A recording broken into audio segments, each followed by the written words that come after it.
안녕하십니까, 노종면입니다. 이른바 공유 택시를 둘러싼 갈등 와중에 정부 고위 관료와 업체 대표 간의 말싸움이 불거졌습니다.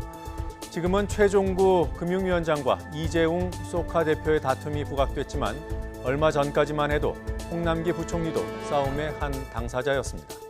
서로 책임을 추궁하는가 하면 공세적이고 비꼬는 표현도 있었습니다. 분신이라는 극단적인 행동이 잇따르면서 다들 민감해질 수밖에 없겠다는 생각은 들지만 이런 상황이 소비자들까지 입장 갈라 싸우게 만들지 않을까 우려됩니다. 그간의 공박 과정을 살펴봤더니 공통 분모가 없지는 않았습니다. 혁신으로 인해 전통산업에 피해가 발생하게 되고 이를 정부와 혁신업체들이 함께 도와야 한다. 흥정은 붙이고 싸움은 말리라는 속담. 공방 중에서 자극적인 표현만 골라내는 언론도 새겨 들으면 좋겠습니다. 잠시 뒤에 그간의 상황 정리하겠습니다. 5월 24일 더 뉴스, 주요 뉴스부터 정리합니다. 삼성 바이오로직스 분식회계 수사가 정점을 향해 가고 있습니다. 내부 자료 은폐 지시 혐의를 받는 김태한 대표 등에 대한 영장 심사 절차가 진행 중입니다. 삼성물산과 제일모직 합병 당시 회계법인들이 실사도 없이 제일모직 바이오 사업을 3조 원이라고 평가한 사실도 YTN 취재 결과 확인됐습니다. 박근혜 정부의 방송 사찰 배후에 김기춘 비서실장이 있었습니다. 김 전 실장의 지시에 따라 방송사에 대한 광범위한 사찰이 이루어진 것으로 YTN 취재 결과 확인됐습니다. 특히 YTN에 대해서는 조용하고 단호하게 정리하라는 노골적 지시도 서슴지 않았습니다. 미국에서 선풍적인 인기를 모으는 액상형 전자담배입니다. 1년 만에 미국 청소년 흡연율을 80% 가까이 끌어올렸다는 보고가 있을 정도입니다. 그런데 이 담배가 오늘부터 우리나라에 판매됩니다. 보건당국은 편의점과 인터넷에서의 청소년 판매 등 각종 불법 행위를 집중 단속합니다. 폭격을 맞은 듯 처참한 모습입니다. 8명의 사상자를 낸 강릉과학단지 수소탱크 폭발 사고에 대한 조사가 본격화되고 있습니다. 경찰은 업체 관계자를 불러 사고 경위를 조사하는 한편 국과수, 가스안전공사 등과 함께 정밀 합동 강식을 벌입니다.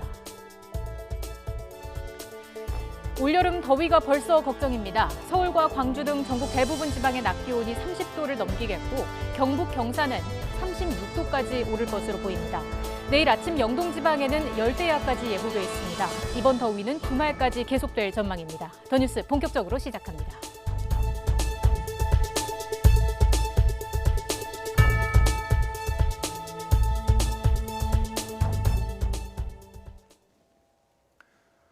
호프 회동에 이어서 목욕탕 회동 얘기까지 나왔습니다. 그만큼 전국을 풀기가 어렵다는 뜻입니다. 여야 3당 원내수석 부대표가 오늘 오전 국회에서 만나서 국회 정상화 방안에 대해 논의했습니다. 취재기자 연결해서 알아보죠. 최민기 기자. 네, 국회입니다. 네, 수석 부대표들 간 회동이 끝났을 시간이군요. 합의 내용이 나왔습니까? 예, 앞서 오늘 오전엔 여야 3당 원내수석 부대표들이 회동을 했습니다. 이 수석들은 폭넓은 공감대 속에 의견을 주고받았지만 이 국회 정상화에 대해서는 확답을 내리지 못했습니다. 오늘 회동은 오전 10시부터 국회의원회관의 이동섭 의원실에서 진행이 됐습니다. 민주당 이원욱, 한국당 정양석, 바른미래당 이동석 수석 부대표들은 이 국회 정상화 방안을 놓고 40여 분간 논의를 벌였습니다. 일단 국회 정상화가 시급하다는 데 의견을 같이 하고 조만간 원내대표 회동을 열어 구체적인 정상화 방안에 대해서 협의하기로 했습니다. 직접 들어보시겠습니다.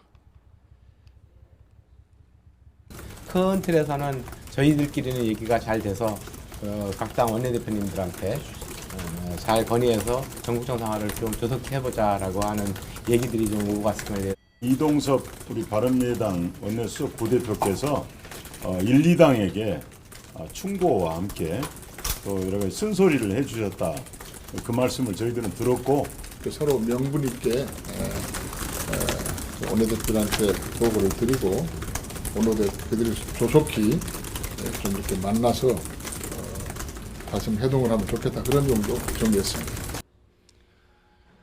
이 회동 이후 수석들은 각각 원내대표에게 회동 분위기를 전달하며 향후 대책을 논의했습니다. 이 민주당은 다음 주 임시국회 개최를 위해 적극적으로 협상에 임하겠다는 방침이지만 이 협상이 쉽지 않을 것이란 내부 전망도 나오고 있습니다. 특히 한국당의 무리한 사과 요구를 받아선 안 된다는 당내 강경 목소리도 나오는 상황이어서 이 고심이 깊은 상태입니다. 이 반면 패스트트랙 철회와 사과 없이 국회 정상화는 없다는 이 한국당은 비판의 목소리를 높이며 민주당을 압박했습니다. 나 원내대표는 민주당 지도부가 야당을 박멸 대상으로 생각하기 때문에 원내 지도부의 협상 보폭이 좁은 것이라며 협상 불발의 원인을 민주당 지도부에 돌리기도 했습니다. 다만 한국당의 장애 일정이 내일 광화문 집회로 모두 마무리되면서 이 국회가 다음 주에는 정상화되지 않겠냐는 관측도 조심스럽게 나오고 있습니다. 지금까지 국회에서 YTN 최민기입니다. 삼성바이오로직스 김태한 대표이사 등 삼성그룹의 임원 3명 구속 여부가 이르면 오늘 결정됩니다. 이들은 검찰 수사에 앞서서 분식회계 관련 자료를 삭제하거나 은폐하도록 지시한 혐의를 받고 있습니다. 영장심사 결과에 따라 삼성그룹 윗선 수사가 속도를 낼 것으로 보입니다. 법원에 나가 있는 취재기자 연결하죠. 박기환 기자. 네, 서울중앙지방법원입니다. 네, 지금까지는 관련자들 구속영장이 모두 발부가 됐더군요. 오늘 또 어떻게 될지 궁금합니다. 김태한 대표 등에 대한 신문 아직도 진행 중입니까? 네, 그렇습니다. 오전 10시 반에 시작한 김태한 삼성바이오로직스 대표에 대한 신문이 이곳 서울중앙지법에서 3시간째 진행되고 있습니다. 김 대표는 조금 이른 10시쯤 법원에 도착했습니다. 증거인멸을 직접 지시했는지 아니면 윗선 지시를 받았는지 묻는 취재진의 질문에도 아무 답변 없이 굳은 표정으로 법정에 들어갔습니다. 직접 보시죠. 증거인멸 직접 지시하신 겁니까? 위에서 지시받으신 겁니까? 삼성전자 사업지원 TF 김모 부사장과 삼성전자 박모 부사장 등 2명도 김 대표와 같은 혐의로 함께 영장 심사를 받고 있습니다. 삼성바이오로직스 분식회계 사건과 관련해선 이번이 4번째 구속영장 심사입니다. 앞서 삼성바이오에피스 임원 2명과 삼성바이오로직스 팀장급 직원 1명, 그리고 삼성전자 사업지원 TF 소속 상무 2명에 대한 구속영장은 모두 발부됐습니다. 검찰의 수사가 점차 그룹 전반으로 확대되는 분위기입니다. 김태한 대표 등은 증거인멸 지시 혐의를 받고 있다고 들었습니다. 구체적으로 정리를 해볼까요?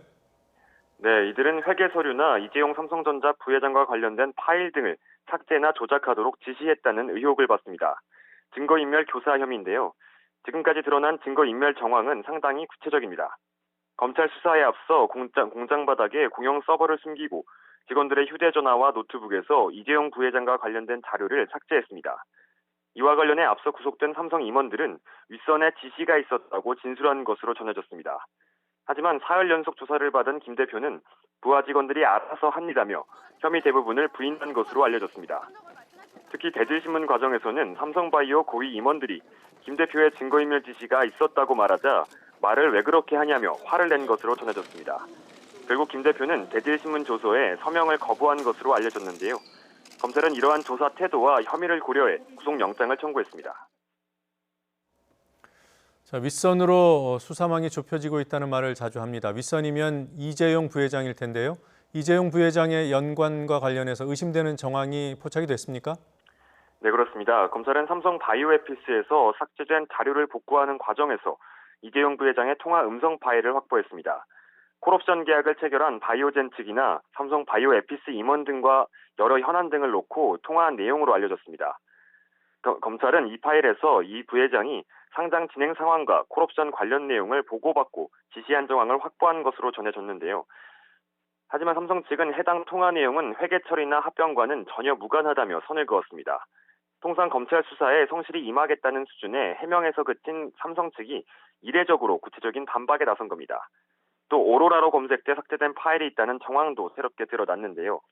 오로라는 삼성 바이오에피스 지분 재매입 등 콜옵션이 행사된 이후의 상황을 대비한 프로젝트로 알려졌습니다. 검찰이 확보한 관련 자료가 삼성 바이오의 분식 회계를 입증하는 데 중요한 역할을 할 것으로 보입니다.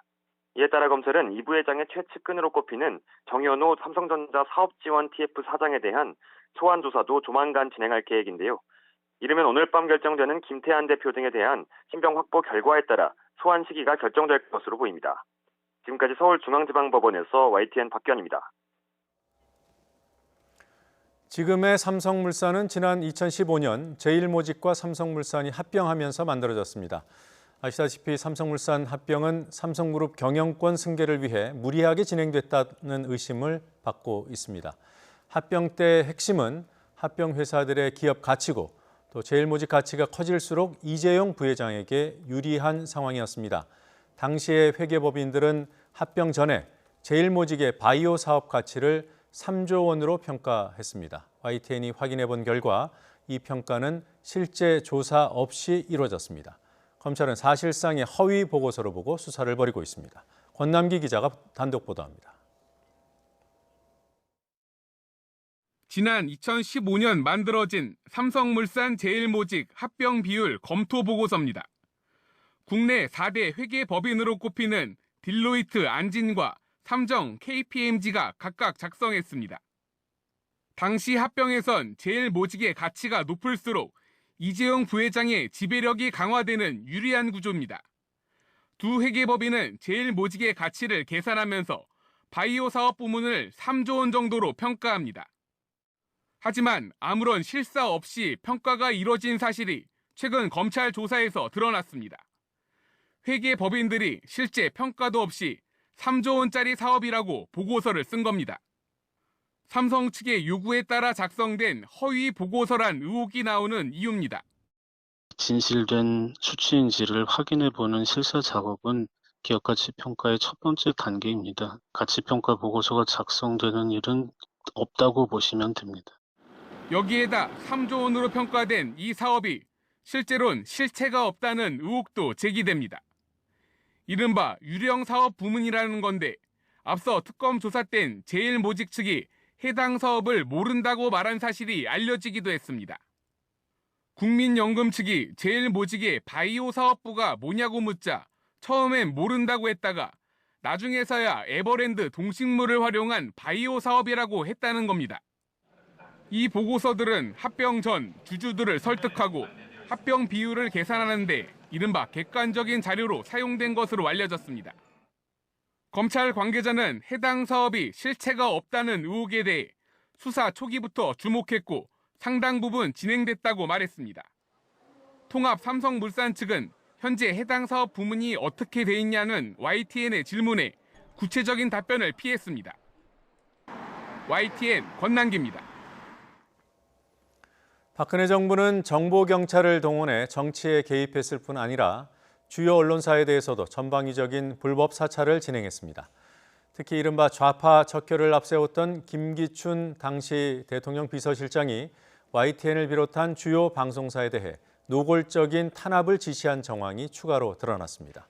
검찰은 정보경찰이 정책정보라는 이름으로 언론사는 물론 방송통신심의위원회까지 사찰했던 것으로 보고 수사를 확대하고 있습니다. 전준영 기자가 단독 보도합니다. 지난 2013년 9월 26일 김기춘 당시 청와대 비서실장이 수석 비서관 회의를 주재하며 방송계에 대한 조치와 인적 쇄신을 지시합니다. 특히 지난 2012년 대선에서 당선자를 잘못 예측한 YTN에 대해 조용하고 단호하게 정리해 나가라는 노골적인 지시도 포함돼 있었습니다. 이 같은 내용은 재작년 국정농단 재판에서 박준우 전 정무수석의 수첩 메모를 통해 공개됐습니다. 이 자리에서 김 전 실장은 좌파 척결 등의 거친 표현을 쏟아낸 것으로 알려졌습니다. 이후 정보경찰은 실제 YTN의 보도를 사실상 검열하고 좌편향으로 몰고 가며 민영화 문건까지 만들어 청와대에 보고했습니다. 지상파 방송 3사를 비롯한 주요 언론사에 전담 정보경찰을 두고 무차별적으로 사찰해 약점을 캐고 다녔습니다. 언론 매체뿐 아니라 방송 보도를 심의하는 방송통신심의위원회에 대해서도 신속 공정성 강화 방안이라는 제목으로 보고서를 작성했습니다. 검찰은 이런 전방위 언론 사찰의 배후로 청와대와 경찰 수뇌부를 모두 의심하고 있습니다. 주요 사안에 대해선 청와대 지시로 움직였지만 이명박 정부에 이어 관행적으로 정보경찰을 불법 사찰에 동원한 경찰 수뇌부의 필요로 보고했을 가능성이 크다고 보고 있습니다. 청와대 정무수석이나 민정 수석이나 이런 사람이 저한테 무슨 색상을 내라 이런 거는 저는 없던 걸로 기억이 되고 정책 제안은 이제 했을 수가 있겠죠. 그죠? 수익은 어떻게 되는지 모르겠는데. 정보경찰에 대한 자체 수사 결과를 발표한 경찰은 경찰정보국은 청와대가 요구하면 만들어주는 기계라는 말로 불법 사찰의 책임에 선을 그었습니다. 검찰은 구속된 강신명 전 경찰청장의 구속기한 연장을 요청하고 당시 경찰 수뇌부의 언론 사찰 지시 여부도 수사할 방침입니다. YTN 전준영입니다.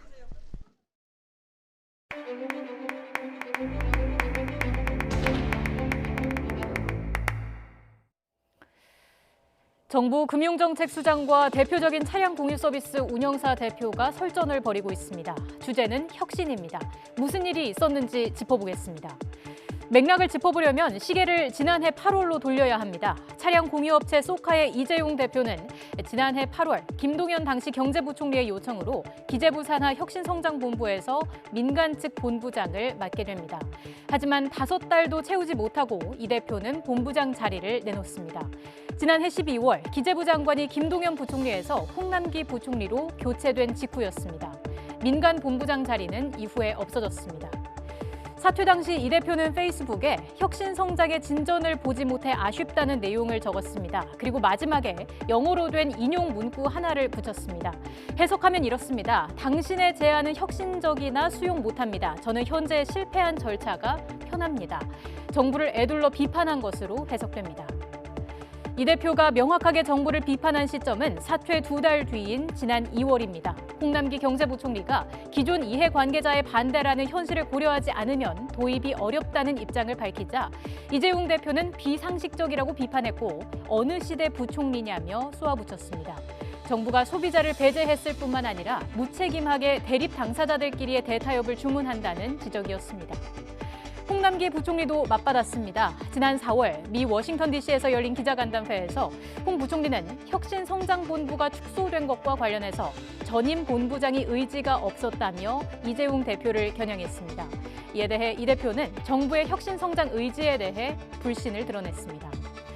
최종구 금융감독위원장이 설전에 가세한 건 최근입니다. 이재용 대표가 70대 택시기사의 분신에 대해 언급한 게 계기였습니다.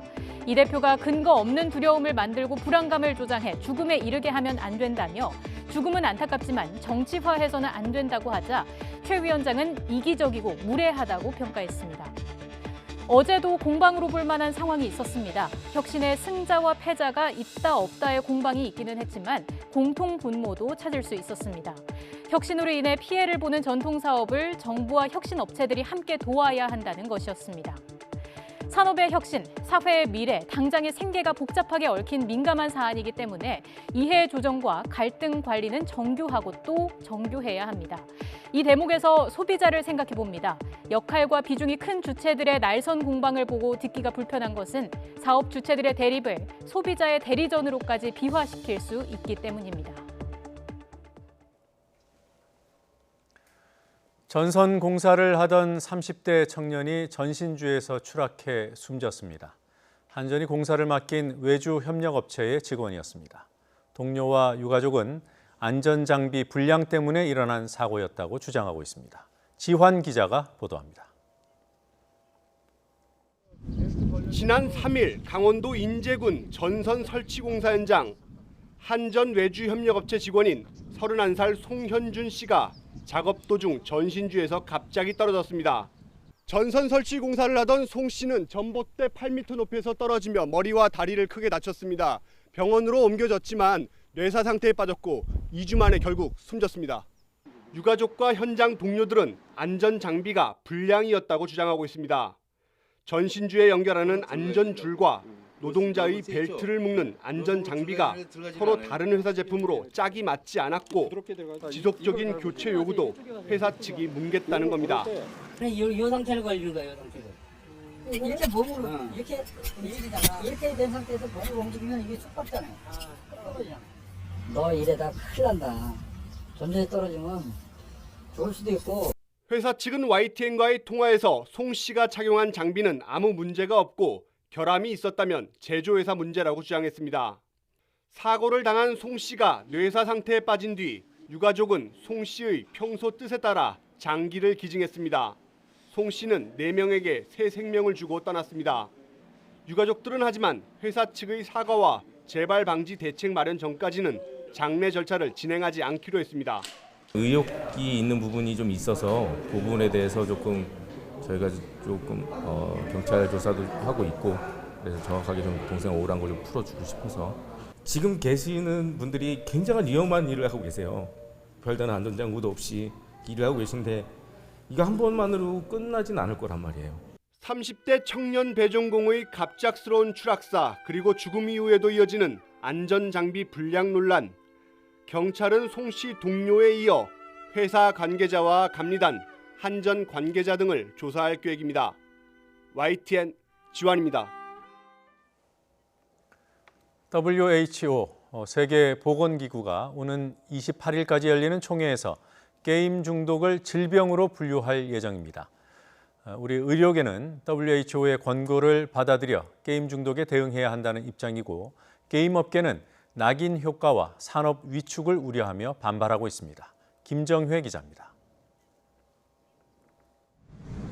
현재 총회를 열고 있는 세계보건기구 WHO가 게임 중독을 질병 코드에 넣을 것으로 예상되고 있습니다.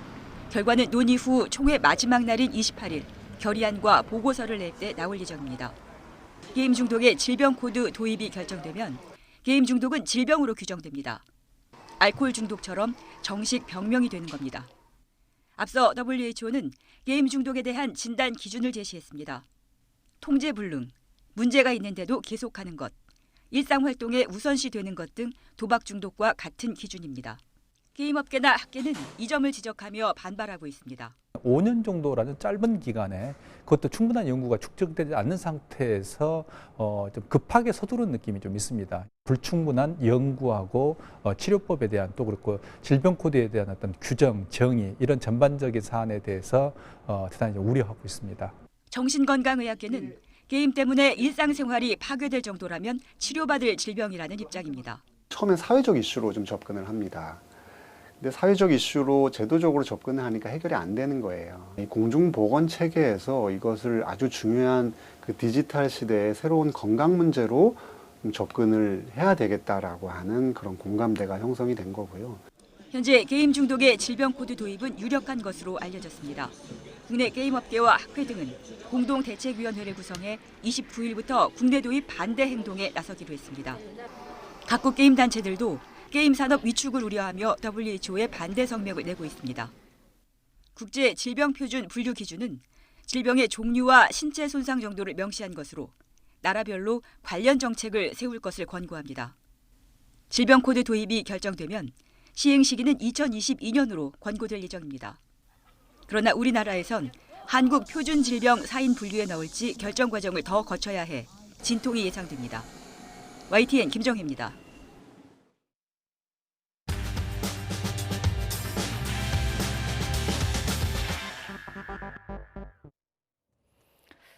강릉 산업단지 수소탱크 폭발 사고로 2명이 숨지고 6명이 다쳤습니다. 오늘 오후부터 폭발 원인 등을 밝히기 위해서 정밀 합동 감식이 진행됩니다.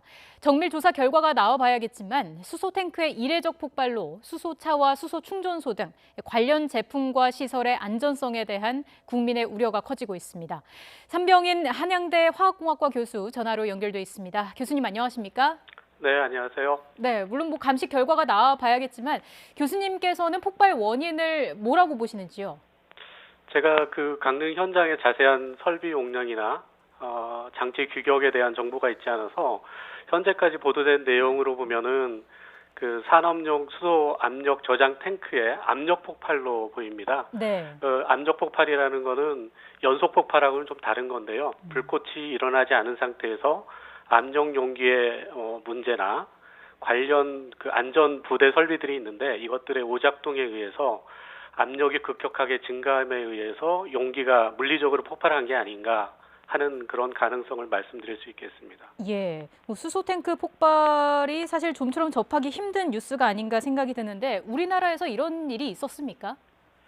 그 일반적으로 우리가 수소에 대한 약간 그 두려워하는 마음이 있는데요. 네. 왜 그러냐면은 수소뿐만 아니라 그 연소가스, LPG나 도시가스 이것도 다 연소가스인데요. 이것들은 조금만 부주의하게 취급하면은 언제든지 폭발할 수 있기 때문에 그 관련 저장 시설이나 부사 설비에 대해서 엄격한 규정과 규제가 이미 있습니다. 그리고 네. 안정 장치들이 있어서 자주 폭발이 일어난다는 것은 있을 수가 없고요. 또 하나 특히 수소 저장 탱크 같은 경우에는 이미 석유화학 공장이나 종유 공장에서 오랫동안 사용해왔던 탱크이고 안전되게 이미 운영되어 왔던 저장 탱크입니다. 그래서 이렇게 압력 폭발이 일어난다는 것은 극히 이례적이라고 볼 수 있습니다. 예, 그 수소가 어떤 물질인지 조금 더 쉽게 설명을 해주시겠습니까? 아마 수소는 예전에 화학 시간에 배우셨겠지만 원자 번호가 가장 낮은 1번입니다. 이 원자 번호가 가장 낮다는 얘기는 모든 화학 성분 중에서 가장 무게가 가볍다는 얘기입니다. 네. 그렇다면은 이것이 어떤 압력 탱크든 여기에서 누출이 된다 그러면 빠르게 하늘로 올라가서 퍼지게 됩니다. 그래서 폭발이 일어날 수가 없는 상태가 되기 때문에 이 수소는 지극히 안전하다. 완전히 밀폐된 실내가 아니라 그러면은 이런 폭발이 일어나기는 굉장히 힘든 그러한 연소 기체라고 볼 수 있습니다. 예, 교수님, 그럼 그 수소 폭탄에 쓰이는 수소랑 수소차, 수소 충전소에 사용되는 수소의 차이점이 뭔가요? 네, 많은 분들이 이거를 좀 수소 폭탄하고 수소차를 연계할 때 수소 폭탄이라는 말 때문에 상당히 그 선입관을 갖게 되는데요. 수소 폭탄은 수소의 종류긴 하지만 우리가 쉽게 접할 수 없는 중수소나 삼중수소와 같이 핵분열을 일으키는 핵융합을 일으키는 그런 특수한 수소입니다. 그런데 저희가 지금 강릉에서나 일반 산업에서 사용하고 있는 수소는 조금 전에 말씀드린 것 같이 굉장히 안정된 어떤 그 화학적으로 높은 어떤 그 흥분 상태에 있지 않은 굉장히 안정된 그런 수소라고 볼 수 있습니다. 그럼 그러니까 수소 폭탄하고는 전혀 상관이 없는 그런 수소라고 볼 수 있습니다. 예. 그럼 뭐 한여름 더위에 차량 온도가 올라간다거나 교통사고가 날 경우에 폭발을 우려하는 경우도 있는데 이런 점은 걱정을 안 해도 되는 겁니까? 지금 저희가 조금 구분해서 볼 필요가 있는데요. 이동형 수소 저장 탱크하고 그다음에 지금 이 강릉이나 아니면은 일반 산업단지에 있는 저장형 수소 탱크가 조금 다릅니다. 네. 네. 그래서 그거를 조금 구분할 필요가 있고요. 지금 만약에 이제 강릉에 있는 이런 수소 저장 탱크 같은 경우에는 강철로 돼 있는 탱크고요. 수소차나 이런 데에 사용하는 거는 특수 용기가 있습니다. 그 특수 탄소 섬유로 돼 있어서요. 굉장히 지금 강릉에서 폭발한 것보다는 더 많은 압력, 더 많은 외부의 어떤 그 힘에 의해서도 절대로 폭발하지 않는 그런 특수 물질로 만들어져 있습니다. 예. 그럼 그 수소 충전소도 안전성에는 문제가 없습니까? 수소 충전소 같은 경우에는 아까 말씀을 드린 것처럼 수소 충전소에서 사용하고 있는 저장 탱크는 강철이나 또는 그 용량에 따라 조금 다른데요. 강철이나 아니면은 탄소 섬유 강화 소재로 만들 수가 있는데 그거를 만들 때 앞서 말씀드린 것처럼 어떤 가스 안전법이나 소방법에 의해서 안전 장치들이 굉장히 많이 붙게 돼요.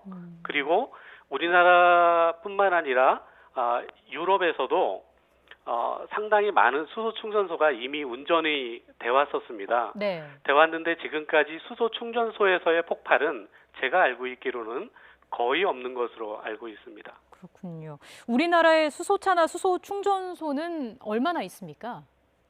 현재까지 우리나라에서 수소 충전소는 총 전국에 15곳이 있고요. 그 15곳 중에서 일반인이 수소차를 가지고 계시면 가서 충전하실 수 있는 곳이 9곳 정도가 있습니다. 그리고 이제 앞으로도 정부에서는 이런 수소 충전소를 꾸준히 이제 늘리려고는 하고 있는데요. 아까 앵커께서 말씀하신 것처럼 일반 수소하고 수소 폭탄에 사용하는 중수소하고 좀 혼동을 하실 경우가 있어서 굉장히 위험한 가스로 인식하는 바람에 이 수소 충전소를 확대 보급하는 데 많은 문제가 있습니다. 해외의 경우는 어떻습니까? 해외에는 지금 가장 앞서 있는 나라가 미국과 일본인데요. 미국과 일본 같은 경우에는 미국은 56개, 일본은 77개, 유럽에서도 100개가 넘는 충전소가 있고요. 특히나 이제 미국은 수소 충전소가 편의점에 설치되어 있는 경우도 있고, 네. 일본은 작년에 관련법을 개정해서 주유소에 바로 수소 충전소를 설치할 수 있게끔 하는 개정까지 하면서 예. 적극적으로 수소차의 보급을 확대하고 있습니다. 우리나라의 경우에는 좀 어떤 부분이 포함됐으면 좋겠다 하는 게 있으신가요?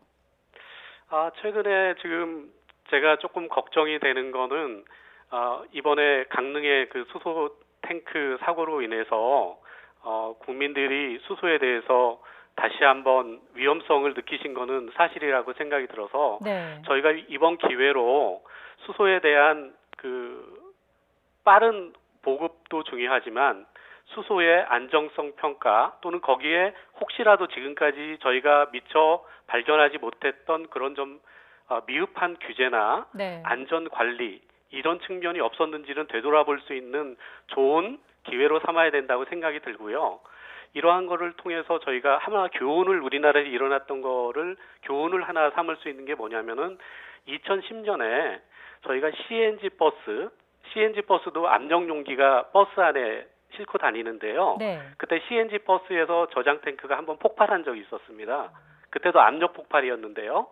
그 이후에 CNG 저장 탱크에 사용됐던 노후 탱크를 빨리빨리 교체하고 네. 관련된 규정을 재정비하고 안전 관련 제도를 강화해서 현재까지 CNG 버스가 다시 폭발하는 일은 없었고 CNG가 여전히 잘 국민들의 발인 버스에 지금 잘 사용하고 있는 것처럼 이번 강릉 수소저장 탱크의 폭발로 인해서 수소의 확대 보급이나 수소 경제에 대한 그런 그 후퇴보다는 네. 이 관련 법규나 안전 제도를 강화함으로써 더 전 세계가 지금 일본과 미국이 수소 경제로 나가고 있는 그 경쟁 상에서 우리가 뒤처질 수 없기 때문에 CNG 버스에서 했었던 그런 자구 노력을 통해서 이 수소 경제에 대한 경쟁력을 키워야 되는 것이 아닌가 그렇게 생각을 하고 있습니다. 예, 알겠습니다. 오늘 말씀은 여기까지 듣겠습니다. 지금까지 상병인 교수였습니다. 고맙습니다. 네, 감사합니다.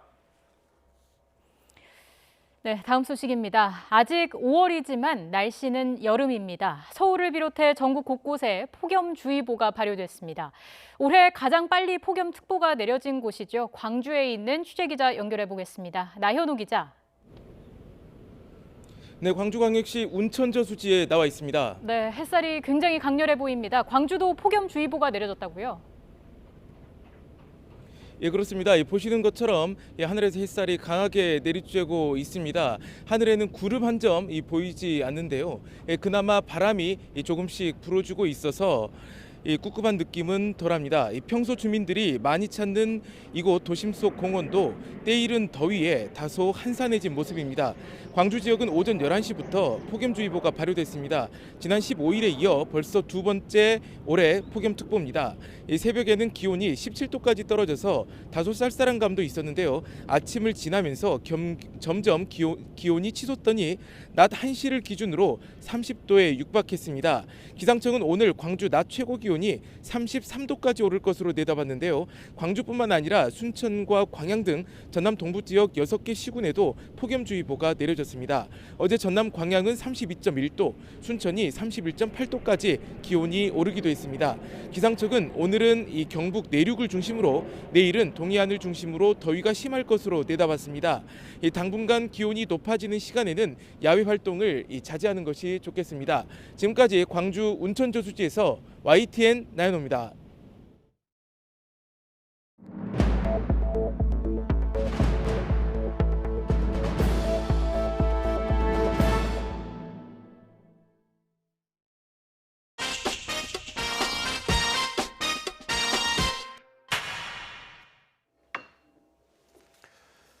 어제는 노무현 전 대통령 서거 10주기였습니다. 여야는 전반적으로 고인을 추모하는 분위기였지만 각각의 정치적 입장에 따라 이른바 노무현 정신에 대한 다른 관점을 드러냈습니다. 청년들의 시각은 어떤지 알아보겠습니다. 이 밖에도 정치권 동성애 논란과 민관 사이에 불거진 혁신 논란까지 짚어보겠습니다. 청년 정치인의 시선으로 정치권을 들여다보는 더 청년 정치. 고은영 제주녹색당 운영위원장 그리고 시사평론가인 장혜찬 서던포스트 정책실장 함께 나오셨습니다. 어서 오십시오. 안녕하세요. 안녕하세요. 네. 자, 청년 정치인이 고른 문제의 정치. 첫 번째 장면은 이른바 노무현 정치인이더군요. 고 위원장 그리고 장 실장 두 분 다 이 장면에 주목했지만 견해는 좀 다른 것 같습니다. 확인하고 질문 드리겠습니다.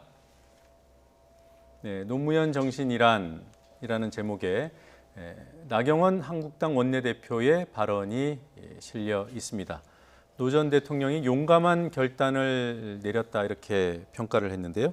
장 실장님, 왜 이 발언에 주목을 하셨습니까? 저는 기본적으로 어제 10주기 추모식을 보면서 노무현 정신을 다시 생각했는데 네. 사실 나경원 원내대표께서 저렇게 당당하게 하실 말씀은 아니지 않나는 생각이 우선은 좀 들고요. 네, 그건 전제로 깔고요. 네, 기본적으로 노무현 정신이 무엇일까 제가 곰곰이 생각을 해봤는데요. 우리나라에서 보수와 진보의 이념에 묶이지 않고 그 이념 대립을 탈피하고자 시도했던 최초의 대통령이 아니었나 하는 생각이 많이 들었습니다. 진보 진영에서 탄생한 대통령이잖아요. 네. 그럼에도 불구하고 아마 제가 무슨 이야기 할지 고 위원장님 예측하고 계실 텐데 한미 FTA 비준이라던가요. 추진, 그리고 이라크 파병, 제주의 해군 기지 건설 등 굉장히 보수적인 정책을 굵직하게 많이 실시를 했습니다.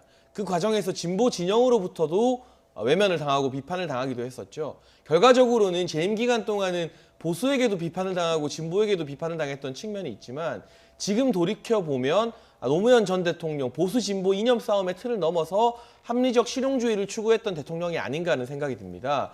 물론 GDP에서 이 복지 지출도 재임 기간 동안 2% 넘게 늘리면서 진보적인 정책도 실시를 했었고요. 그런 측면이 지금의 정치 상황을 돌아봤을 때 매우 아쉽다. 왜냐하면 10년이 지났지만 오히려 보수와 진보의 이념 대립은 더욱더 심해진 경향을 보이고 있고 그로 인해서 국회가 정상화되지 못하는 국면이기 때문에 우리가 10주기 단순히 전직 대통령을 그리워할 게 아니라 그분의 정신, 이념을 초월했던 실용주의 정신을 한번 되새겨봤으면 좋겠다는 의미에서 이 장면을 골랐습니다. 예, 같은 장면을 고르셨는데 고은영 위원장도 같은 취지로 골랐습니까? 비슷한 부분도 있고 아까 실용주의 노선을 이야기하셨지만 저는 실용주의의 초점이 아니라 권력을 시민에게 주려고 했던 최초의 대통령이었다라는 측면에서 좀 주목을 하고 싶습니다. 네. 먼저 나경원 대표의 발언 같은 경우에는 사실 말씀하셨던 여러 가지 보수적인 정책들 그리고 제주를 둘로 쪼개놓은 해군기지 건설 과정 이런 것들을 문제 삼고 있는데요. 사실 이런 것들뿐 아니라 기억이 조금 편집되신 것 같은데 나경원 그 대표께서 지금 당시에 노무현 정부 4대 개혁안이 있었습니다. 이 4대 개혁안 내내 온갖 브레이크를 걸었던 정당이 지금의 한국당이고 또 사립학교법 같은 경우에는 본인이 이해충돌 당사자기도 하셨기 때문에 이런 발언들은 사실 적절하지 않다라는 생각을 하고요. 오늘 매일경제 관련 그 기사의 제목입니다. 노의 참모들이 본 노무현 정신은 기득권 타파. 아까 말씀하셨던 진보도 보수도 아닌 이런 부분들에서 저는 좀 주목을 하고 싶고 권력을 시민에게 이동시키려고 했던 부분을 좀 주목을 하고 싶습니다. 그 제가 전에 이 코너에 처음 나왔을 때 제가 깨어있는 시민이다라고 말씀을 드렸는데요. 사실 제가 주목하고 제가 계승하고 싶은 유일한 정신은 바로 이런 평범한 사람들이 권력을 인지하고 그리고 저항할 수 있도록 메시지를 던진 대통령이다라는 생각을 하고요. 마지막으로 제가 최근에 선덕여왕이라는 정치 사극을 좀 다시 보고 있는데 거기서 우리 모두는 장기판의 말이다라는 표현이 나옵니다. 하지만 그 장기판 자체가 기득권 중심으로 기울어져 있다면 판 자체를 바꿀 수 있다라고 생각이 되고 노무현 대통령은 그런 것들을 좀 실행하려고 했었던 대통령이 아닌가. 지금의 청년 정치인들이 노무현 대통령에게 물려받을 그 정신이 있다면 바로 이런 개혁의 정신이 아닌가 싶고요. 민주당 지금 현재 노무현 정신을 계승한다고 자타가 공인하는 그 많은 정치인들 지금 현재 패스트트랙에 장난질 치지 말고 이런 부분들을 좀 명심하고 함께 가져갔으면 좋겠습니다. 네, 다시 그 첫 번째 장면으로 고른 나경원 원내대표의 발언. 노무현 대통령이 용감한 결단을 내렸다. 그 정신을 이어받자라고 한 그 부분을 두 분의 의견을 좀 갈라서 설명을 잠깐 드리고 넘어가야 될 것 같아요. 워낙 원론적인 말씀들을 해가지고 나경원 원내대표가 용감한 결단이라고 평가했던 한미 FTA, 그다음에 이라크 파병, 또 해군기지, 제주 해군기지 건설지를 확정한 것, 거기까지죠. 그 부분에 대해서 우리 장 실장께서는 결단, 이념을 초월한 결단이라고 평가하셨고, 고 위원장께서는 그 부분까지도 평가하는 것은 아닌 입장이신 거죠? 네, 맞습니다. 저는 명백히 우를 범한 것들도 많다라는 네. 생각을 합니다. 알겠습니다. 자, 두 번째 장면 보죠. 네. 가시 뽑기냐 아니면 가시를 박는 것이냐. 고 위원장이 골라오신 장면입니다. 어떤 내용입니까? 네, 지금 열심히 장외투쟁 중이시죠. 이제 22일에 페이스북에 장외투쟁을 통해 좀 느낀 바를 황교안 대표께서 남기시면서 이런 말을 남겼습니다.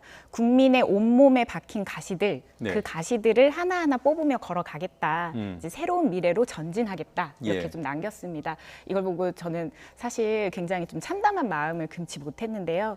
지금 자유한국당이 그리고 국회가 주요 입법 과제나 추경들을 통과시키지 못하면서 국민들 가슴에 대목 받고 있거든요. 그래서 이 대못을 박으면서 장외투쟁을 하는 주체가 이런 이야기를 할 수 있는가라는 생각이 들었고, 사실 디테일도 없다라는 생각을 했습니다. 제주 같은 경우에는 현재 서귀포시에 두 번째 공항을 짓겠다라고 이야기해서 많은 반대 운동이 일어나고 있는데, 제주시의 재래시장에 가서 제2공항 짓겠다, 사실 손님을 빼앗길 재래시장에 가서 그런 이야기들을 한 거거든요.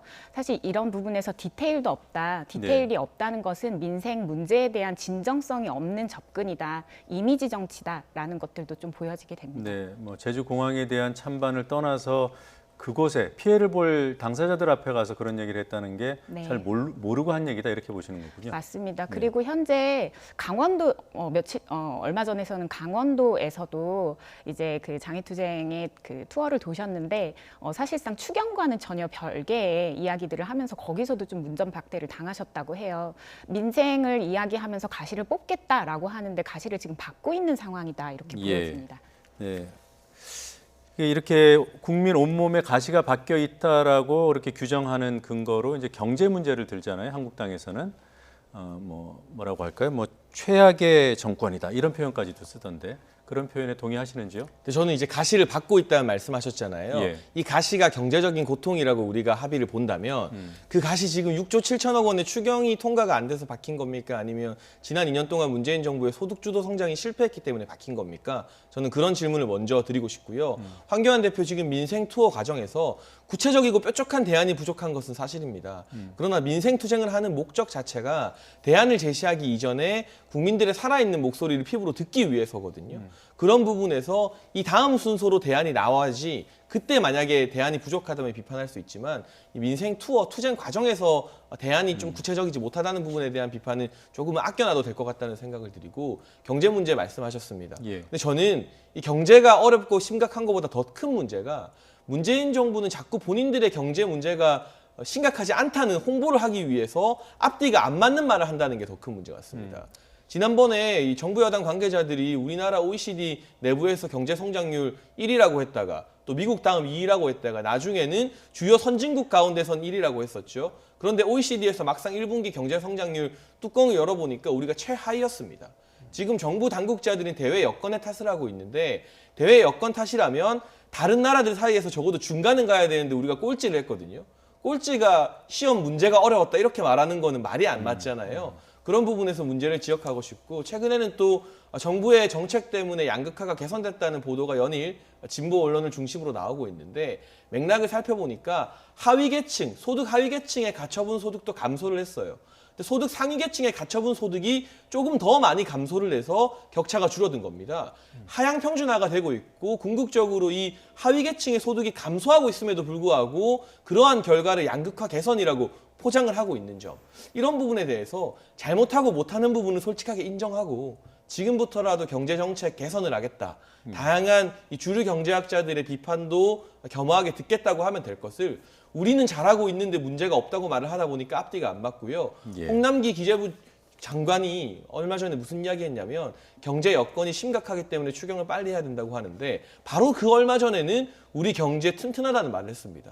도대체 이 경제에 대해서 정부의 당국자들마저도 어떤 판단을 하고 있는지 모르는, 한치 앞을 모르는 상황, 이 부분이 문재인 정부 경제정책의 가장 큰 위기, 그런 실망점이라고 생각을 합니다. 예, 조금 전에 황교안 대표 자유한국당이 디테일이 약하다, 그러니까 뭐 말씀대로 대안이 좀 부족한 것 같다, 고민이 부족하다고 지적하셨는데, 지금 경제에 대한 진단은 어떻게 보십니까? 저는 자유한국당이 집권한다고 해서 지금 경제 상황이 나아질 거라는 단 한 번의 기대도 하지 않습니다. 단 하나의 기대도 하지 않고요. 어쩌면 지금의 경제 프레임, 경제 민생 프레임을 바꿔야 할 때를 우리가 맞이한 것이 아닌가, 전환의 시대가 다가왔다라는 생각을 합니다. OECD의 순위가 우리의 삶의 모든 것을 해결해 주거나 설명해 준다는 생각은 하지 않습니다. 지표를 바꿔야 하고, 그리고 최근에 근로장려금 이거 받으면서 많은 국민들이 위로를 받았다고 저는 생각을 합니다. 이런 재분배에 초점을 둔 그동안의 소득 주도 성장이나 예. 그동안의 경제 프레임이 아니라 지금의 어떤 양극화된 부분에 대한 어떤 재분배 시스템이라든지 이런 부분으로 초점을 맞춘 새로운 경제 프레임이 우리가 개발을 해야 될 것이 아닌가라는 생각을 하고, 네. 문재인 정부뿐 아니라 이제 앞으로 우리가 집권할 어떤 정부라도 지금의 프레임에서는 경제 발전을 기대할 수 없다라는 생각을 예. 합니다. 오늘 두 분 평소보다 좀 말씀들이 조금씩 길어서 우리 끝까지 다 하려면 조금씩 간단하게 해야 될 것 같은데, 이 부분 하나 질문을 또 더 드리고 싶어요. 가처분 소득 그 하위 20%도 줄고 상위도 줄어서 하향 평준화됐다 그러셨는데, 하위 20% 같은 경우에 하락은 했지만 하락폭이 작년보다 꽤 줄었더군요. 이런 부분이 이제 재정 투입의 결과라고 합니다. 물론 이제 플러스로 돌렸으면 더 좋았겠지만 재정 투입을 통해서 하락폭을 줄였다.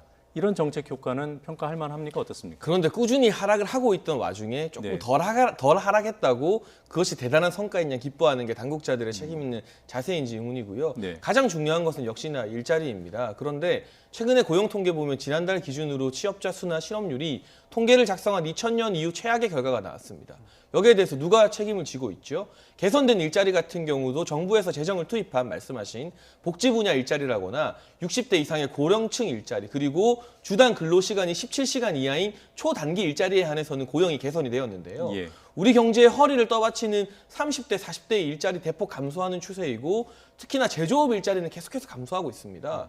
이런 부분에 대해서 국민들은 현장에서 위기를 느끼고 있는데 정부에서는 아니다, 우리 경제 문제 없다, 잘하고 있다, 개선되고 있다, 소득주도 성장의 결과는 하반기에 나올 것이다, 내년에 나올 것이다, 이제는 또 언제 나온다고 할지 모르겠습니다만 이 자화자찬을 거듭하고 있는 문제에 대해서 야당 대표라도 대안은 조금 모호할지언정 그 부분에 대해서 국민들의 절박함을 대변해주고 비판을 해야 될 필요가 있다고 보거든요. 예, 그런 차원에서 알겠습니다. 황교안 대표의 가시 발언이 나온 것 같습니다. 예, 대안까지 안 가더라도 문제를 지적해야 된다 하셨고, 대안 마련을 못할 것이라는 또 개인적인 평가를 해주셨고요. 네, 알겠습니다. 다음으로 넘어가겠습니다. 자, 사진은 남았다라는 제목입니다. 여야 3당 원내교섭단체 원내대표들이 이른바 호프 회동을 한 장면입니다. 이 장면은 고은영 위원장이 골라오셨어요. 네, 사진 보고 전 좀 웃었는데요. 직장 내 친한 어떤 사조직 모임 같지 않습니까? 뭐 퇴근하고 맥주 한잔 하는 것 같은 장면인데 무척 서민스럽기도 합니다. 뭐 누가 누구한테 누나라고 불렀다, 누가 결제를 했다, 뭐 이런 기사가 쏟아지기도 하고 있고요. 예. 하지만 거기서 다 끝났다, 그게 다이다라는 것을 설명하는 장면이기도 한 것 같습니다. 지금 동물국회 치른 지 한 달도 안 돼서 국민이 납득할 수 없는 이런 이미지 정치가 계속되고 있는데요. 뭐 전국을 지금의 좀 얼어있는 전국을 타개하자는 아이스 브레이킹 명분은 저도 동의를 하고 있습니다. 하지만 그 방식에 있어서 전혀 동의할 수 없는 이런 이미지 정치 좀 규탄을 하고 싶고, 사진 찍은 뒤에 1시간 40분 동안 밀담이 있었다고 해요. 비공개 회담이요? 네, 비공개 회담이 있었다고 하는데 그 이후에 사실 국회 운영의 움직임이나 후속 보도 전혀 없습니다. 내용 시료가 없었다라는 이야기인데요. 제가 작년 기준 국회의원 실수령액을 일할 계산을 한번 해봤습니다. 이 사진을 보고. 일할 계산. 네. 하루에 얼마 받는지? 하루에 32만 9,590원을 한 명의 의원당 평균적으로 좀 받는데요. 보좌진까지 하면 저 사진, 저 장면이 수백만 원짜리 장면인 겁니다. 그게 다 우리 세금이고요. 네, 이런 알겠습니다. 지점을 좀 짚고 싶네요. 네, 어떤 취지인지 이해가 됐고요. 회동 제안자인 오신환 원내대표가 회동 전에 그랬어요. 사진만 찍으면 안 된다. 뭔가 성과를 내야 된다. 그러니까 뭔가 의지를 갖고 만난 것까지 의심할 필요가 있을까라는 생각은 들고요. 그럼에도 불구하고 결과는 뭐 좋지 않다고 합니다. 어떻습니까? 아쉬운 측면이 있지만 저걸 가지고 비판하면 안 됩니다. 정치는 결국 사람과 사람이 하는 것이고요. 이러한 감정적 교류가 국회 정상화에 저는 밑거름이 될 것이라고 봅니다. 네. 홍영표 원내대표와 김성태 원내대표, 더불어민주당 한국당 시절일 때 특검도 주고받고 합의하고 예산안도 통과시켰던 이유 저는 딱 한 가지라고 봅니다. 두 사람 다 노조위원장 출신으로 개인적 친분이 있었기 때문에 물밑 교류가 활발했었죠. 그런데 나경원 원내대표 한국당, 홍영표 원내대표 더불어민주당 체제에서는 무엇 하나 진전이 없었던 게 두 사람이 살아온 궤적이 너무 다르고 수면 아래에서조차 소통이 없었다는 지적을 많이 하고 있거든요. 언론에서도. 예. 그런 만큼 당장의 가시적인 결과는 없지만 뭐 사진도 같이 찍고 맥주잔이라도 건배도 들고 1시간 40분가량 서로 허심탄회하게 이야기도 나누는 게 국회 정상화를 위한 한 걸음 한 걸음이라고 보기 때문에요. 우리가 이런 장면을 비판한다면 물밑에서의 만남이 더 차단될 것이고 정상화는 더욱 요원해질 수밖에 없다. 답답하더라도요. 어쨌든 원내대표들이 한 번이라도 더 만나는 것에 대해서는 박수를 쳐줘야 되고 저는 이 네. 만남에 수백만 원의 세금 가치가 충분히 있다고 생각합니다. 그래요. 정의당 같은 경우에 이 자리에 끼지 못했습니다. 뭐 교섭단체가 아니기도 하고요. 근데 국회의장이 주재하는 정례 5당 원내대표 회의가 무산된 뒤에 이런 회동을 한 것, 이 문제를 짚었습니다. 정의당 원내대표의 발언 잠시 확인하고 얘기 나누겠습니다. 호프 한잔 하는 것이 뭐 대수이겠습니까? 그런데 이건 아니지요. 이런 식의 보여주기식 정치가 수십 년 동안 계속되어 왔습니다.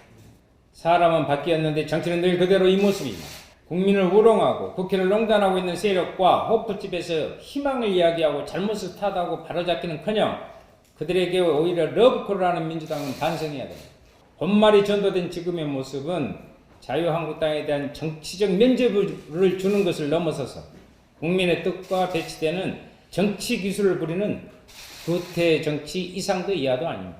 네, 저희 윤소아 원내대표의 지적, 그러니까 뭐 만나는 거 좋은데 왜 자유한국당 이런 구태를 부리고 있는 마당에 면죄부를 주려고 하느냐, 이런 지적인 것 같습니다. 그럼 국회 정상화하지 말자는 뜻인가요? 저는 이 군소 정당의 좀 지나친 몽리부리기로밖에 해석이 안 되는 것 같고요. 국회의장 5당 정례회동 하면 좋겠지만 네. 한국당이 그 회동 자체를 거부하고 있잖아요.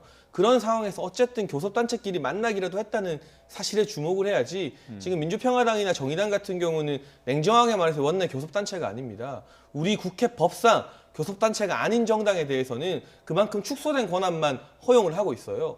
그 부분에 대해서 모든 논의에 자신들이 마치 교섭단체인 것처럼 끼어달라 저렇게 주장하는 것, 그리고 민주당이 나름대로 저는 이인영 원내대표가 용기를 내서 한국당을 만난 거거든요. 예. 그 부분에 대해서 그 이인영 원내대표의 결단을 칭찬해 주지는 못할 망정 같이 비판하는 저런 모습이야말로 국회 정상화의 발목을 잡고 정의당의 존재감을 드러내기 위한 정치적 발언으로밖에 보이지 않습니다. 예, 만약에 그렇게 호프 회동을 해서 결과가 나왔으면 어땠을까요?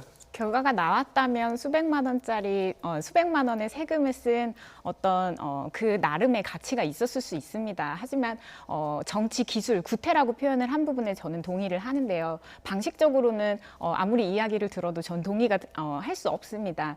그러니까 민생 예산 가지고 협상하다 안 되니까 사진을 찍은 건데요. 그리고 성과도 없었고요. 그리고 정의당에 대한 이야기를 좀 하셨는데 저 또한 민주당이 현재 동물국회 그리고 민생 방치에 대한 책임을 엄중하게 자유한국당에 물어야 할 때인데 저러고 있다. 민주당이 함께 편승을 하고 있다라는 생각을 하는데 정의당이 사실 국민이 기대하는 정의당스러운 그리고 마땅히 해야 할 맹공을 펼치는 그런 모습을 윤소아 대표께서 좀 보여주고 있다.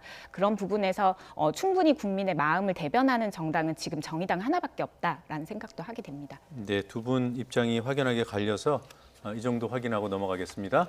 자, 다음 장면 보겠습니다. 장해찬 실장이 골라온 이번 주의 문제의 정치 장면입니다. 바른미래당 내용 사태 와중에 나온 또 문제의 발언 한 가지가 적혀 있습니다. 간단히 설명해 주실까요? 네, 지금 바른미래당 손학규 지도부와 신임 원내대표 바른정당 내 사이에 갈등과 반목이 점점 심각해지고 있는데 네. 최고위원회의에서 하태경 의원이 손학규 대표를 겨냥한 듯 나이가 들면 내면의 민주주의가 퇴락한다 이런 말을 했어요. 네. 오늘 또 사과를 하긴 한 모양이더라고요. 그렇지만 저희가 매주 정치권의 막말 지금 알려드리고 있잖아요. 예. 근데 한 주도 안 거르고 이렇게 굵직한 막말이 나옵니다. 저는 이 하태경 의원의 발언 자체보다 저도 막말을 더 이상 비판하고 싶지 않은데 매주 어떻게 이렇게 빼먹지 않고 막말들을 하시는지 그런 부분 자체에 대해서 정치인들이 정치권에 대한 국민의 혐오 감정을 더욱더 자극하고 있다. 이런 부분에 초점을 좀 두고 싶습니다. 네, 어떤 맥락에서 나왔는지 발언을 한번 직접 들어보죠. 그 이후에 사과한다는 입장까지 한번 들어보겠습니다. 가장 지키기 어려운 민주주의가 개인 내면의 민주주의입니다. 왜냐하면 나이가 들면 그 정신이 퇴락하기 때문이죠. 내가 당 대표로서 정치적인 공격을 받고 있습니다만 우리가 최소한의 정치적인 금도가 살아있는 정치가 됐으면 좋겠다. 당 운영 문제를 비판하는 과정에서 부적절한 발언을 한 점 정중하게 사과드립니다. 당내 문제를 두고 치열한 논쟁 중이기 때문에 표현 하나하나가 평소보다 더 정제되었어야 했는데 그러지 못했습니다. 손 대표님께도 찾아뵙고 사과드리겠습니다. 고 위원장님, 이 막말이 이게 계속 나오는 이유가 뭐라고 보십니까? 네, 저는 여기서 정치적인 금도에 대해서 손학규 대표께서 이제 이야기하셨는데요. 사실상 인간적인 금도가 인간적인 금도이기도 하거니와 이런 것들이 지금 살아있는 국회가 아니라는 생각을 좀 합니다. 굉장히 비이성적이고 정쟁 중심적인 일하지 않는 국회에서 의원들이 있기 때문에 그런 문화가 좀 퍼져 있는 것이 아닌가라는 생각을 하고요. 지금 하태경 의원이 얘기한 바를 그대로 사실 얘기하자면 손학규 대표가 현재 71세입니다. 그리고 현재 국회 60, 70대 의원이 86명, 그리고 절반 이상이 50대 이상인데요. 하태경 의원 말대로라면 솔직히 지금 국회 싹 물갈이 되어야 합니다. 저는 오히려 이 장면에서 하태경 의원보다 지금 이 상황을 좀 의연하게 그리고 담담하게 연륜 있게 좀 이렇게 지났던 어떤 손학규 대표의 인간성을 좀 다시 한번 보게 된 장면이기도 했습니다. 네. 자, 오늘도 상황이 있었습니다. 당사자들의 발언이 있었는데요. 잠시 그것까지 확인하고 얘기 이어가겠습니다. 진심이라면 사과를 얼마든지 받아들입니다. 그러나 문제는 그것으로 끝나는 일이 아닙니다. 어르신 비하 발언에 대해서는 대한민국의 어르신들께 진심 어린 사과를 해야 합니다. 이는 정치인으로서 책임을 져야 할 뿐만 아니라 당인으로서의 책임도 면할 길이 없기 때문입니다. 당 혁신과 미래 위해서 치열하게 다투고 논쟁하더라도 손 대표님 말씀처럼 정치의 금도를 넘지 않도록 노력하겠습니다. 이 자리에서 다시 한번 죄송한 마음을 사과드리도록 하겠습니다.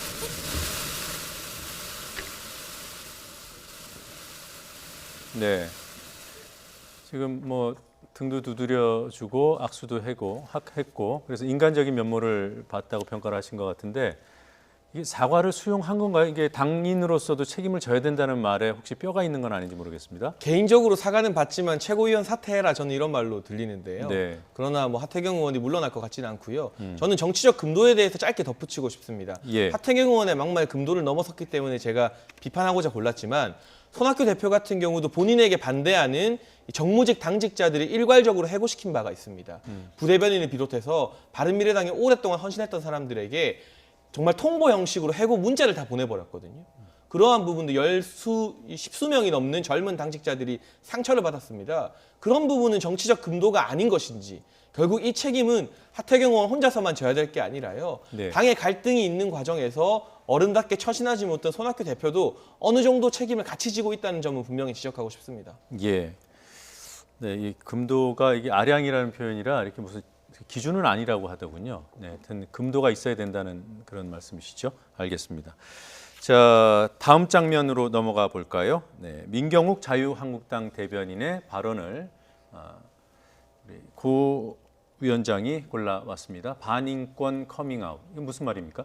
네, 얼마 전에 더불어민주당의 당원들이 당원들이 서울 퀴어 문화 축제에 이제 함께 가자라는 그런 이제 조직 네, 이런 그 함께 가자라는 그런 조직화 사업을 네. 이제 비판을 하면서 자유한국당의 대변인께서 당원들을 향해서 더불어 퀴어당이라는 막말을 좀 하신 것인데요. 좀 많이 잘못 짚으신 게 아닌가. 지금 청소년들 같은 경우에는 제3인권을 배우는 세대입니다. 예. 또 교회 내에서도 커밍아웃하는 사람들도 많고 얼마 전에 미국 시카고에서는 여성 흑인이자 레즈비언인 시장이 당선되기도 했는데 이런 어떤 전 세계적인 불평등 해소에 그리고 인권적인 측면에서의 추세를 전혀 반영을 하지 않는 부분이었다 이렇게 예. 보여집니다. 자유한국당의 이 동성애 문제를 이렇게 꺼내든 부분에 대해서 유불리만 따지면 어떨까요?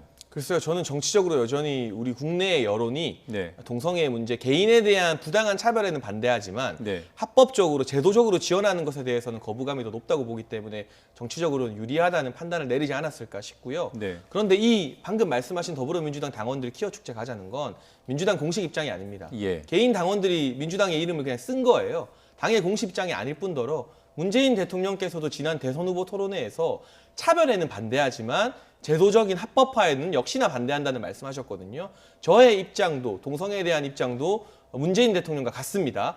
개인에 대한 부당한 차별에는 반대하지만 그 부분을 제도적으로 지원하고 합법화하는 문제에 대해서는 여전히 더불어민주당도 그리고 한국당도 동시에 반대하고 있다는 점을, 그리고 제 의견도 그와 같다는 점을 말씀드리고 싶습니다. 네. 자, 시간이 한 1분 정도 남았는데요. 마지막 장면 간단하게 보고 어떤 취지인지 설명 듣고 마무리하겠습니다. 관존 민비. 장해찬 실장이 골라왔습니다. 어떤 내용입니까? 지금 택시업계와 타다 그리고 공유차 서비스 사이에 갈등 대립이 심각한데 네. 이 최종구 금융위원장이죠. 본인의 소관 부처도 아니지만 이재용 이제 타다 대표입니다. 소카의 대표이기도 하고요.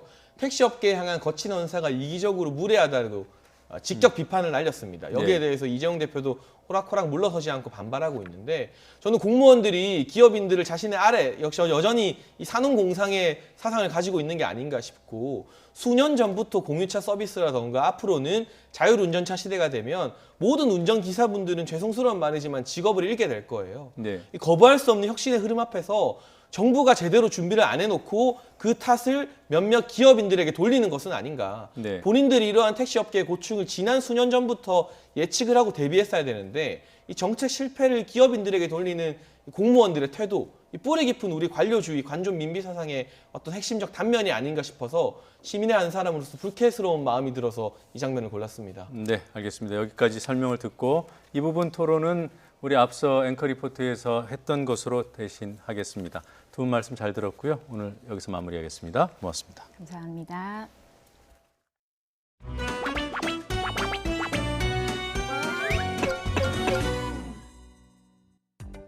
한당 대표들이 다시 통통하게 합의하실 계획은 아직 없으세요? 쉽지 않은 것 같아요.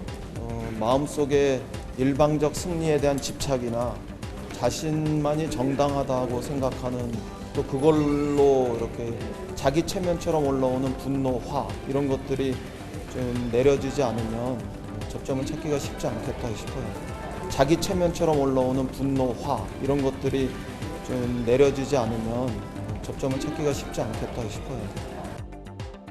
민주당을 보면 국정에 무한 책임을 지고 있는 집권 여당이 아니라 권력은 잡되 책임은 없는 집권 야당으로 착각하는 것 아닌가 하는 생각이 듭니다.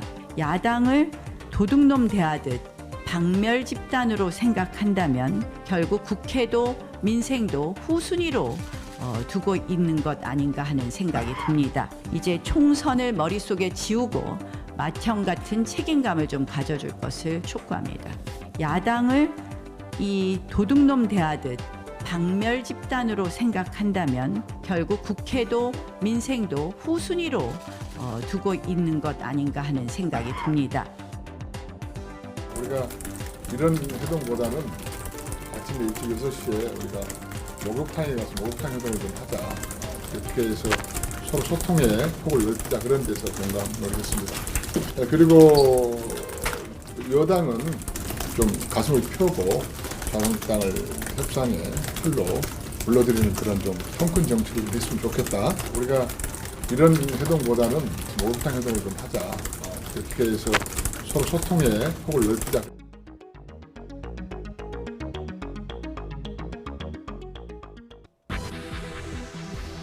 한미 정상 통화 내용 유출 파문과 관련해 정부는 해당 외교관을 다음 주 귀국시켜 조사하기로 했습니다. 특히 정상 간 통화 내용을 주미 대사관 직원들이 돌려보기까지 한 것으로 알려져 감찰이 확대되고 있습니다. 여야 3당 원내수석 부대표가 오늘 국회에서 만나 국회 정상화 방안을 논의했습니다. 하지만 패스트트랙 정국에 대한 사과를 놓고 의견이 갈려 구체적 합의를 이뤄내지 못했습니다. 분식회계 자료를 은폐하거나 없애도록 지시한 혐의를 받는 삼성바이오로직스 김태한 대표와 삼성전자 부사장 2명에 대한 영장심사 절차가 진행 중입니다. 김 대표 등의 구속 여부는 이르면 오늘 밤 결정됩니다. 미국에서 선풍적 인기를 모으는 액상형 전자담배가 오늘부터 우리나라에 시판됩니다. 보건당국은 청소년 흡연이 늘 것을 우려해 편의점과 인터넷에서의 청소년 판매 등 각종 불법 행위를 집중 단속합니다. 8명의 사상자를 낸 강릉과학단지 수소탱크 폭발 사고 조사가 본격화되고 있습니다. 경찰은 업체 관계자를 불러 사고 경위를 조사하는 한편 국과수등과 현장 정밀 감식에 들어갔습니다. 서울과 광주 등 오늘 전국 대부분 지방의 낮 기온이 30도를 넘는 여름 더위가 계속되고 있습니다. 내일 아침 영동 지방에는 열대야까지 예보돼 있습니다. 이번 더위는 주말까지 계속될 전망입니다. 어제 8명의 사상자를 낸 강릉 수소탱크 폭발 사고 원인을 밝히기 위한 합동 감식이 조금 전에 시작됐다고 합니다. 경찰은 수소탱크 설치와 운영에 문제가 있었는지 등을 집중적으로 조사한다는 방침입니다. 현장에 취재기자 나가 있습니다. 지환 기자. 네, 강원도 강릉 수소탱크 폭발 사고 현장입니다. 네, 지환 기자, 뒤로 보이는 건물이 사고 현장이군요. 폭발 원인 바로 확인이 되겠습니까? 네, 폭발 위력을 보여주는 사고 현장이 정말 광범위하게 넓습니다. 지금 이곳이 제 뒤로 보이는 곳이 강원도 산하의 강원 테크노파크 강릉 벤처 공장인데요. 이 깨진 유리창이나 건물 잔해 그리고 외장재 패널 등이 정말 어지럽게 뒤섞여 있습니다. 아직 폭발 원인은 나오지 않고 있습니다. 어제 오후 6시 20분이었죠. 이곳에 있는 수소탱크 3기가 폭발을 했는데 각각 연달아서 연쇄해서 폭발했는지 한꺼번에 폭발했는지는 아직 확인되지 않고 있습니다. 이 사고 수소탱크는 지난달부터 1000시간 시험 가동, 이른바 실증 작업을 하고 있었습니다. 태양광으로 얻은 전기를 이용해서요, 물을 전기 분해하고 거기서 얻은 산소와 수소 중에 수소를 보관하는 그런 방식, 그런 탱크였습니다. 이런 방식을 수전의 방식이라고 하는데요. 환경적으로는 이상적인 방법이지만 아직 충분한 기술이 확보되지 않은 것으로 알려지고 있습니다. 물론 그렇다 하더라도 이 밀폐되지 않은 곳에서 수소 탱크가 폭발한 것은 매우 이례적인데요. 수소가 공기 중에서 가장 가볍기 때문에 빠른 속도로 올라가고 퍼져버리기 때문입니다. 물론 수소 역시 작은 정전기 등에도 폭발할 수가 있습니다. 때문에 규격화되지 않은 방법을 사용하면서 나타난 이 내부 압력 문제나 수소 탱크 자체의 결함 관리 조작 미숙 등이 점검 대상입니다. 네, 앵커 나와주십시오. 그러니까 지금 현장에서는 그 경찰의 감식이 이루어지고 있는 거죠? 네, 그렇습니다. 조금 전인 오후 2시서부터 경찰과 소방, 가스안전공사 그리고 국과수등이 함께 합동 감식을 벌이고 있습니다. 지금 제 뒤로 폴리스 라인이 보이고 뒤에 소방차라든가 과학수사 차량들이 지금 보이고 있습니다. 아까 말씀드린 대로 수소탱크 부실 시공이나 관리 조작 미숙 등 여러 가능성을 열어두고 조사할 것으로 보입니다. 이와 함께 경찰은 사고 업체와 시설 관계자 등을 불러 조사할 예정입니다. 또 건강 상태가 양호한 부상자들을 상대로 사고 당시 상황 등을 조사할 계획입니다. 이와 함께 강원도 차원에서도 이곳 단지 내 입주업체를 상대로 피해 조사를 하고 있습니다. 이번 사고로 37살 권모 씨 등 시설을 견학하던 2명이 숨졌고 6명이 중경상을 입었는데요. 정부가 수소경제 활성화를 전면에 내세운 상황에서 불안이 확산할 수 있다는 그런 우려도 나오고 있습니다. 경찰 조사와는 별도로 산업통상자원부 주관으로 사고 현장 수습에 나서는 모습입니다. 네, 지금까지 강릉 수소탱크 폭발 사고 현장에서 YTN 지환입니다. 미국 전자담배 시장 1위 제품인 줄, 국내 정식 시판일이 바로 오늘입니다. 이 때문에 혹시 청소년들의 흡연율이 올라가지 않을까 우려가 일고 있습니다. 보건당국이 청소년 대상 담배 판매와 광고를 집중적으로 단속하기로 했습니다. 취재기자 연결돼 있습니다. 추은호 기자. 네, 추은호입니다. 네, 우선 줄은 어떤 담배입니까? 네, 액상형 전자담배인데요. 출시 2년 만에 미국 시장 점유율 70%를 돌파할 정도로 미국에서는 큰 인기를 끌고 있습니다. 손가락 길이만한 USB 모양의 본체에 니코틴 함유 액상 카트리지를 끼워 피우는 신종 담배입니다. 정부와 금연단체들은 주례 국내 상륙으로 청소년 흡연율이 빠르게 오르지 않을까 우려하고 있는데요. 지난해 미국 질병통제센터에 따르면 줄이 인기를 끄면서 미국 고교생 흡연율이 2017년에 11.7%였던 것이 작년에는 20.8%로 1년 만에 80% 가까이 늘었다고 합니다. 네, 미국의 사례를 보면 우려할 만하군요. 당국이 어떤 조치를 계획하고 있습니까? 네, 보건복지부는 먼저 편의점 등 담배 소매점에서 청소년에게 담배 그리고 전자담배 기기 장치를 판매하는 행위를 다음 달까지 집중 단속합니다. 또 국가금연지원센터는 다음 달부터 담배 마케팅 감시단을 운영하는데요. 여기서는 인터넷 판매, 광고 행위를 감시하고 불법 행위를 고발합니다. 금연구역에서 신종 액상형 전자담배를 피는 행위도 오는 7월까지 집중 단속이 이뤄지는데 줄 등 신종 액상형 전자담배 역시 담배사업법상 담배에 해당되기 때문에 금연구역에서 피우다 적발되면 과태료 10만 원이 부과됩니다. 자, 그리고 여기 보건당국이 기존 관련형 전자담배에 대한 규제 이것도 강화한다고 합니까? 예, 그렇습니다. 관련형 전자담배의 경우 시장 점유율이 2017년 2.2%였던 것이 올해 1분기에는 11.8%로 급증했습니다. 그러자 정부가 관련형 전자담배에 대해서도 규제를 강화하기로 했는데요. 먼저 보건복지부는 내년에 건강증진법을 개정해서 관련형 전자담배뿐 아니라 전자담배 흡연 때 사용되는 전용 기기도 규제 대상에 포함시킬 계획입니다. 흡연 전용 기구에도 경고 그림, 문구를 의무적으로 부착시키고 흡연 전용 기구에 대한 광고 그리고 판촉 행위도 금지할 계획입니다. 보건복지부 측은 세상에 덜 해로운 담배는 없다면서 다양한 신종 담배로 흡연자를 유혹하는 담배 회사의 광고 전략에 주의해야 한다 이렇게 강조하고 있습니다. 지금까지 행정부에서 전해드렸습니다. 미중 간의 화웨이 문제는 우리에게도 불똥이 튈 수 있는 민감한 사안입니다. 자칫 잘못 대응하면 지난 2016년 사드 때와 비슷한 외교 실패를 재현할 수 있다는 우려가 나오고 있습니다. 왕선택 통일외교 전문기자의 보도입니다. 중국의 통신장비업체 화웨이에 대한 미국의 압박이 동맹국과 우방국을 상대로 동참을 요구하면서 국제화하는 양상으로 확대되고 있습니다. 화웨이 문제가 국제화하면서 우리나라는 미국과 군사동맹이고 중국은 최대 교역 상대국이기 때문에 가장 불편한 나라로 꼽히고 있습니다. 이 문제에 잘못 대응할 경우 지난 2016년 사드, 즉 고고도 미사일 방어체계 한반도 배치 문제로 중국과 충돌했던 사태가 재현될 수 있다는 우려도 나오고 있습니다. 정부는 최대한 신중한 자세를 견지하면서 불필요한 사태 악화 예방에 초점을 맞추는 양상입니다. 그 미측이 5G 장비 보안 확보의 중요성을 강조하고 있고 강조한 바가 있다는 걸 잘 알고 있습니다. 정부는 특히 화웨이 문제가 매우 복잡한 특성을 지니고 있는 만큼 문제의 성격을 정밀하게 분석하는 작업에 주력하는 모습입니다. 미국 쪽에서 군사 보안 문제, 즉 안보 문제로 규정하고 있지만 실질적으로는 통상 문제 성격이 적지 않습니다.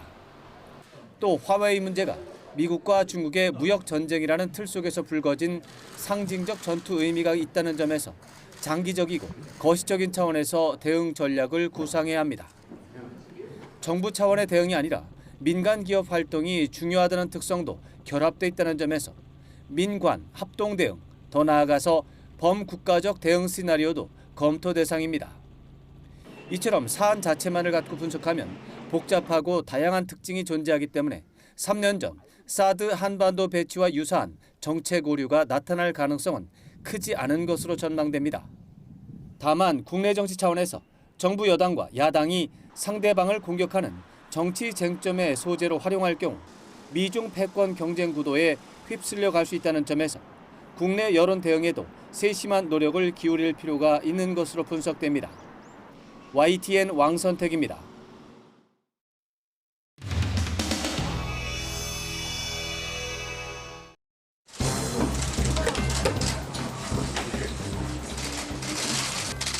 주요 본성이 발동하고 있습니다. 경제 지금 어제 나 대표께서 말씀하셨죠. 주의를 무력화하는 불법 감찰이자 직권 남용에 해당합니다. 이것은 공무원에 대한 기본권 침해이자 인권 유린입니다. 우리 헌법과 형사소송법에 정한 영장주의 원칙을 장탈한 것이다.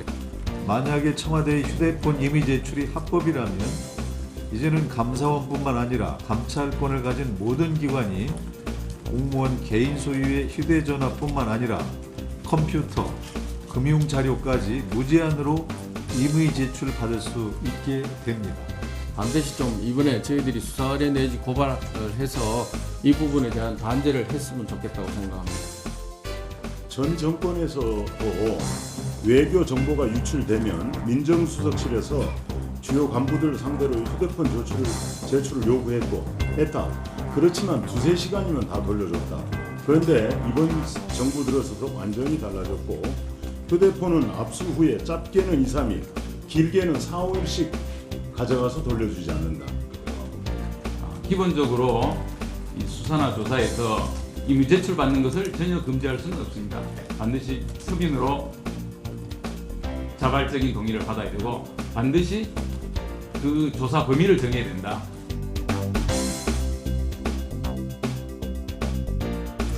공개를 하겠습니다.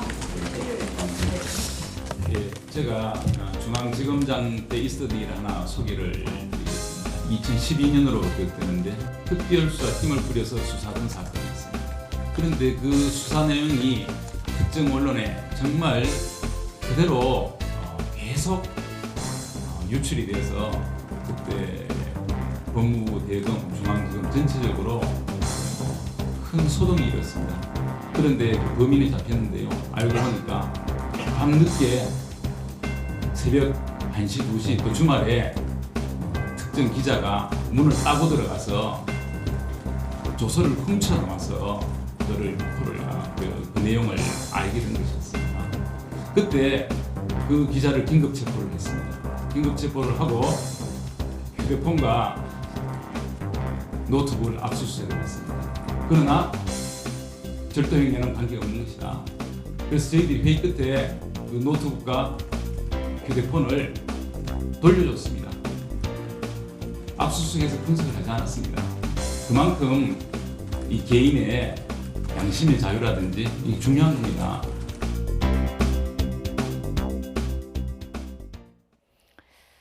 국회 정상화 해법을 찾기 위해 여야 3당 원내수석 부대표가 오늘 국회에서 만났지만 아무런 결론을 내리지 못했습니다.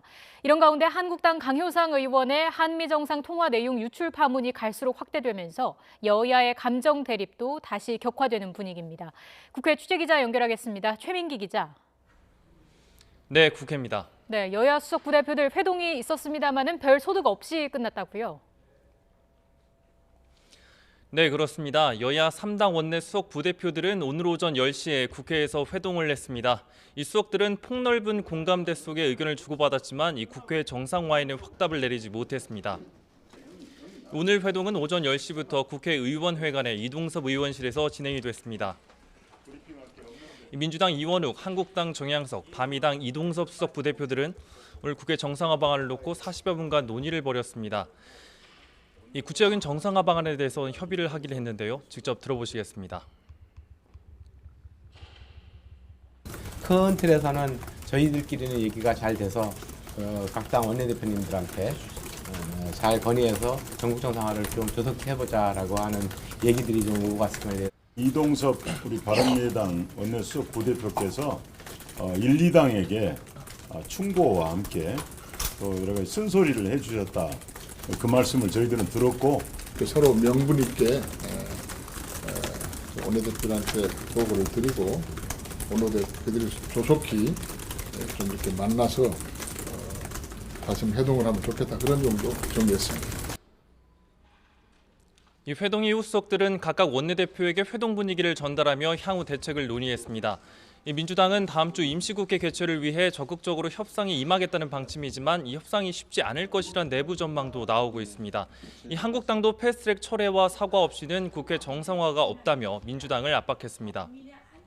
나경원 원내대표는 오늘 당 지도부가 이 야당을 박멸 대상으로만 생각하기 때문에 원내 지도부의 협상 보폭이 좁은 거라며 협상 불발의 원인을 민주당 지도부에 돌렸습니다. 다만 한국당의 장외 일정이 내일 광화문 집회를 끝으로 마무리되면서 국회가 다음 주에는 정상화되지 않겠냐는 관측도 나오고 있습니다. 네, 그리고 한미 정상 통화 내용 유출을 둘러싸고 정치권 공방도 커지고 있죠. 네, 그렇습니다. 이 한 외교관이 자유한국당 강효상 의원에게 한미 정상 통화 내용을 유출한 사건을 두고 이 더불어민주당은 국익을 훼손한 중대한 사건이라고 규정하며 엄정 대응을 예고했습니다. 이 민주당 이인영 원내대표는 취할 수 있는 모든 조치를 적극적으로 취할 생각이라고 경고했습니다. 이 민주당은 잠시 후인 오후 3시 이 외교상 기밀 누설 혐의로 강효상 의원을 고발할 방침입니다. 이해식 대변인은 이번 사태는 국익을 해하는 수준을 넘어 한미동맹 훼손과 한반도 평화까지 가로막을 수 있다며 강 의원의 사퇴도 요구했습니다. 이에 대해 한국당은 국민의 알 권리를 위한 정당한 의정활동이었다고 맞섰습니다. 이 나경원 원내대표는 강 의원이 밝힌 유출 내용이 청와대 말처럼 사실이 아니라면 무슨 기밀이냐고 따져 물었습니다. 또 민경욱 대변인은 정부가 방안을 구걸한 사실이 드러나자 아니라고 펄쩍 뛰면서도 뒤로는 외교관 색출을 벌였다고 비판을 하기도 했습니다. 지금까지 국회에서 YTN 최민기입니다. 자유한국당 강효상 의원의 한미 정상 통화 내용 유출 파문과 관련해 외교부는 통화 내용을 전달한 외교관을 다음 주 귀국시켜 조사와 징계 절차에 들어가기로 했습니다. 특히 정상 간 통화 내용을 주미 대사관 직원들이 돌려보기까지 한 것으로 알려져 주미 대사관 전체는 물론이고 문재인 정부 출범 이후에 있었던 모든 사안으로 조사를 확대하기로 했습니다. 신호 기자가 보도합니다. 지난 3월 대정부 질문에 나선 강효상 의원은 이낙연 총리를 상대로 한미 관계가 좋지 않다면서 자신만 알고 있는 정보를 소개했습니다. 최근에 정의용 안보실장이 볼튼 안보보좌관에게 전화를 해서 미국을 방문하겠다고 했는데 거절당했다는 얘기가 있습니다. 사실입니까? 4월에도 정의용 실장을 상대로 트럼프 대통령이 일본에 2번 오는 것을 아느냐고 묻더니 일본에 2번 올 가능성이 있는 건 알고 계시죠? 알고 있습니다. 예. 그중에 그래도 한 번은 오시도록 왜 안 되겠습니까? 그럴 것으로 저희가 기대하고 있고 미측에서 그렇게 암시를 하고 있습니다. 이달에는 한미 정상의 통화 내용까지 확보했다고 주장했습니다.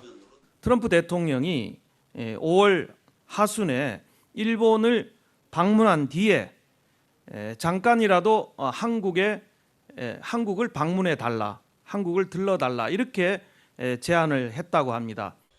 강 의원에게 3급 기밀인 한미 정상 통화 관련 내용을 전달한 외교관은 현 정부 출범 직전인 2017년 3월 주미 대사관에 발령받았습니다. 이 외교관이 얼마나 오랫동안 강 의원에게 외교 정보를 제공했는지는 파악되지 않았지만 이 부분도 감찰 대상입니다. 이번 사안에 대한 감찰에서는 강 의원이 먼저 요구해서 통화 내용을 무단으로 열람한 뒤 기억나는 대로 전달했다고 진술한 것으로 알려졌습니다. 외교부는 감찰 과정에서 주미 대사관 직원들이 규정을 준수하지 않고 정상 간 통화 내용을 돌려본 사실도 확인하고 소속 외교관 여러 명을 동시에 조사하고 있습니다. 주미 대사관 전체를 대상으로 한 감찰이 진행되고 있는 셈입니다. 여권 관계자는 강효상 의원 관련 내용 외에도 그동안 외교부를 통해 유출된 것으로 의심됐던 정보 유출 사안 모두를 이번에 함께 조사할 방침이라고 밝혔습니다. 외교부는 강 의원에게 통화 내용을 전달한 외교관을 다음 주 귀국시켜 조사와 징계 절차에도 들어갈 것으로 전해졌습니다. YTN 신호입니다. 남북 간 교류 협력을 제한하는 5.24 대북 조치 시행 9년째를 맞은 것과 관련해서 통일부는 남북 관계 주요 사안에 대해 국제사회 대북 제재 틀 내에서 유연하게 검토할 수 있다고 밝혔습니다. 통일부 이유진 부대변인은 오늘 정례 브리핑에서 5.24 조치는 북한의 천안함 폭침에 대한 대응 조치라는 정부 입장에 변함이 없다면서도 남북 관계 단절은 한반도 안정을 고려할 때 바람직하지 않다며 이같이 말했습니다. 이 부대변인은 또 개성 남북공동연락사무소 남측 소장을 겸직하던 천혜성 전 통일부 차관의 이임으로 관련 법과 규정에 따라 신임 소장에 대한 임명 절차가 이루어질 예정이라고 덧붙였습니다. 개성공단 기업인 방북과 관련해서는 북측과 협의를 계속 진행하고 있다고 설명했습니다. 세계 혼합 단체전에 나선 우리나라 배드민턴 대표팀이 태국의 덜미를 잡혀 4강 진출에 실패했습니다. 대표팀 막내이자 이번 대회 파란의 주인공이었던 17살 안세영 선수는 아쉬움에 결국 눈물을 보였습니다. 서봉국 기자입니다. 혼합 복식과 남자 단식에서 잇따라 패배하며 우리 대표팀은 탈락 위기에 몰렸습니다. 세 번째 게임에 나선 남자 복식 강민혁, 김원호마저 첫 번째 세트를 내주면서 불씨마저 꺼지는 듯했던 상황. 하지만 2, 3세트를 각각 17, 14점만 내주면서 역전승에 게임 스코어 1대2를 만들었고 기회는 여자 단식까지 이어졌습니다. 4번 주자는 전날 타이완전에서 세계 1위를 꺾었던 17살 고교생 안세영. 또 한 번의 명승부를 기대했지만 안세영의 몸은 거듭된 격전에 무거워졌고 상대인 세계 7위 라차노에게 잇따라 빠른 공격을 허용했습니다. 1세트 15대 21로 진 안세영은 2세트 중반 동점을 거듭하며 잘 따라갔지만 결국 17대 21로 무너졌습니다. 지난대회 만리장성을 넘으며 우승했던 우리 대표팀이 대부분이 세계 상위 랭커인 태국에 덜미를 잡히는 순간이었습니다. 디펜딩 챔피언을 꺾은 태국은 기쁨의 환호성을 올렸지만 아쉽게 이번 대를 접은 안세영은 붉은 눈물 방울을 떨궜습니다.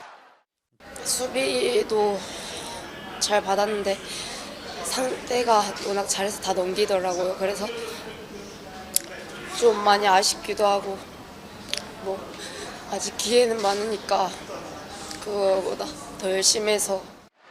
당초 준결승 진출을 목표로 했던 대표팀은 남녀 단식 간판, 손한호, 성전의 공백을 메우지 못한 채 4강 문턱에서 좌절했습니다. 대표팀은 지난해 아시안게임 그리고 올 초 전형 오픈에 이어 3개 메이저대회 연속 입상권 진입에 실패했습니다. 1년 남은 도쿄올림픽 전망도 먹구름이 드려졌습니다. 중국 난닝에서 YTN 서봉국입니다. 칠흑 같은 밤, 호주의 한 도시에 유성이 떨어지는 모습이 포착됐습니다. 호주 경찰 당국이 공개한 이 영상 함께 보시겠습니다. 현지 시각으로 21일 밤 호주 남부 도시 마운트 갬비아 거리에 설치된 폐쇄회로 CCTV에 생생하게 잡혔습니다. 화면 오른쪽 상단을 보시면 긴 꼬리를 단 유성이 떨어지고 곧 섬광과 함께 사라지는 모습을 볼 수 있습니다. 유성이 떨어진 근처가 갑자기 환해졌죠. 흔히 별똥별로 불리는 이 유성은 태양계를 떠돌던 먼지 등이 지구 중력에 이끌려 떨어지면서 대기와의 마찰로 인해 불타면서 이처럼 밝은 빛을 내는 것으로 알려졌습니다. 5월에 한여름 더위가 찾아왔습니다. 내륙 곳곳에 폭염특보가 내려진 가운데 33도 안팎의 불볕더위가 맹위를 떨치고 있습니다. 이번 폭염은 주말 내내 이어지겠고 내일 아침 강원 동해안에는 첫 열대야가 나타난다고 합니다. 날씨 알아보겠습니다. 신미림 캐스터. 네, 평화의 공원에 나와 있습니다. 네, 오늘 정말 덥습니다. 서울은 기온이 몇 도까지 올랐습니까? 네, 정말 가만히 서 있기만 해도 땀이 줄줄 흐르고 자꾸만 물을 찾게 되는데요. 현재 서울 기온은 벌써 32.3도까지 올라서 올해 최고 기온을 경신했습니다. 이렇게 때이른 더위 속에 오존까지 말썽을 부리고 있는데요. 현재 제주도를 포함한 전국 곳곳으로 오존주의보가 발령 중입니다. 오존은 마스크로도 걸러지지 않으니까요. 호흡기 약하신 분들은 해가 지기 전까지는 외출을 조금 자제하시는 게 좋겠습니다. 현재 전국에서 가장 뜨거운 곳은 역시 영남 지방인데요. 경북 경주의 기온이 35.3도로 올해 처음으로 35도를 넘었고요.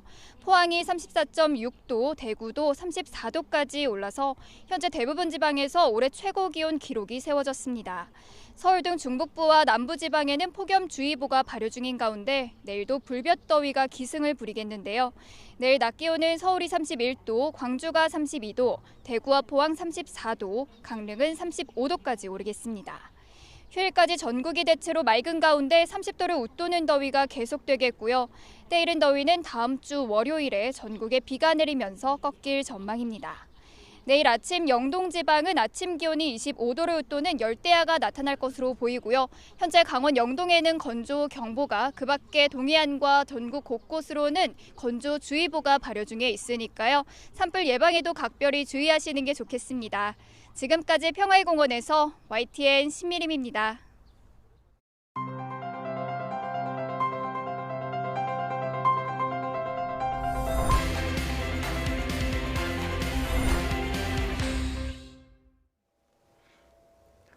피라미드의 나라 이집트의 역사는 여러모로 우리와 비슷합니다. 우리가 수천 년 동안 중국과 북방 세력 그리고 일본으로부터 침략을 당했던 것처럼 이집트 역시 기원 전부터 근대에 이르기까지 수많은 제국들의 침략과 지배에 시달려 왔습니다. 2011년 아랍의 봄으로 무바라크 독재 정권이 무너졌지만 이후 쿠데타로 정권을 잡은 독재자가 철권 통치로 사실상의 영구 집권을 꾀하고 있다는 정치 현실은 한국의 1970, 80년대를 연상케 합니다. 알수록 볼수록 더 넓은 세계, 오늘은 최근 집권 연장 개헌안이 통과된 이집트로 가보겠습니다. 박원곤 한동대 국제지역학과 교수 자리하셨습니다. 안녕하십니까? 네, 안녕하세요. 어서 오세요. 네. 이집트 어떤 나라입니까? 이집트가 굉장히 독특한 나라죠. 우리에게는 피라미드로 많이 알려져 있고요. 네. 또 아랍과 북부 아프리카 무슬림 국가들 중에는 가장 개방도가 높습니다. 그래요? 세속화된 국가고 카이로 같은 경우에는 뭐 아랍의 뉴욕이라고 불릴 만큼 영화 산업도 굉장히 발전을 했고 네. 또 출판도 많이 되고 있는 상황이죠. 또 하나 이집트가 핵심은 방금 말씀드린 세속주의가 이미 1950년대부터 자리를 잡아서 다른 그 국가들이랑은 좀 다르게. 근데 어쨌든 아랍의 맹주 국가를 오랫동안 유지했습니다. 지금 나오는 것처럼 인구도 뭐 1억이 넘고요. 전방적인 국토나 군사력 측면에서 지금 아랍의 어떤 국가들보다는 강력하죠. 그렇지만 다른 아랍 국가들과는 다르게 가장 개방적이고 세속주의적인 국가다라고 보시면 될 것 같습니다. 네. 이집트의 주요 산업이 관광업인가요? 그렇습니다. 관광업이 10% 이상이 그 관광 수입에 의존을 하고 있고요. 네. 우리한테 널리 알려진 피라미드라든지 뭐 무궁무진한 그런 관광 자원들이 있죠. 근데 그 관광 자원들이 많이 여러 가지로 활용이 못 되고 있었습니다. 그러니까 2011년 이른바 이제 아랍의 봄이 시작이 되면서 전국이 불안정해졌고요. 또 그 IS 이슬람 국가가 그것에서 이제 또 테러를 함으로써 전반적으로 관광 산업이 굉장히 좀 위축됐다가 최근에 이제 다시 관광 산업이 예전에 한 3분의 1까지 위축이 됐었거든요. 네. 그러니까 예전 수준으로 연간 한 800만 명 이상 최근에는 다시 방문하는 그런 수준으로 회복은 하고 있습니다. 네, 조금 전에 IS에 의한 테러 말씀하셨습니다만 꼭 IS가 아니더라도 저희가 뭐 뉴스로도 그 이집트의 관광객을 노린 테러 보도를 자주 했던 것 같아요. 네. 왜 그런 게 일어나는 건가요? 그 지난주에 지금 이집트가 아주 야심차게 지금 추진하고 있는 세계 최대 규모의 박물관이 있습니다. 네. 그 박물관 바로 50m 떨어진 곳에서 테러가 일어나서 17명이 지금 다쳤다라고 하고요. 같은 비슷한 장소에서 작년 12월에도 있었거든요. 뭐 지금 우리가 보기에는 역시 IS 소행이 아닌가라고 추측도 하는데 그 외에도 이슬람 극단주의 세력들이 있습니다. 나중에 좀 설명을 드리겠지만 지금 현재 집권을 하고 있는 LCC라는 대통령이 이전에 이제 이슬람 근본주의 정부를 쿠데타로 무너뜨리고 지금 집권한 거거든요. 그러니까 여전히 이슬람 근본주의자들이 그것에 대한 문제 제기를 하고 있어서 정부를 상대로 지금 테러를 하고 있는 거죠. 관광객을 뭐 상대로 했지만 결국은 정부를 노린 것이다. 그렇죠. 네. 그 무슬림 형제단 얘기도 나오는데 이거는 어떤 단체인가요? 무슬림 형제단은 1930년대에 사실 처음 시작이 됐습니다. 1930년대에 이제 아랍 국가들을 향해서 서방의 여러 가지 문물들이 침투하기 시작하니까 자신들이 그 무슬림으로서의 어떤 정체성이 흔들린다. 그래서 일종의 NGO 운동 같은 거로 시작이 됐거든요. 그래서 스스로 정체성을 좀 지키자.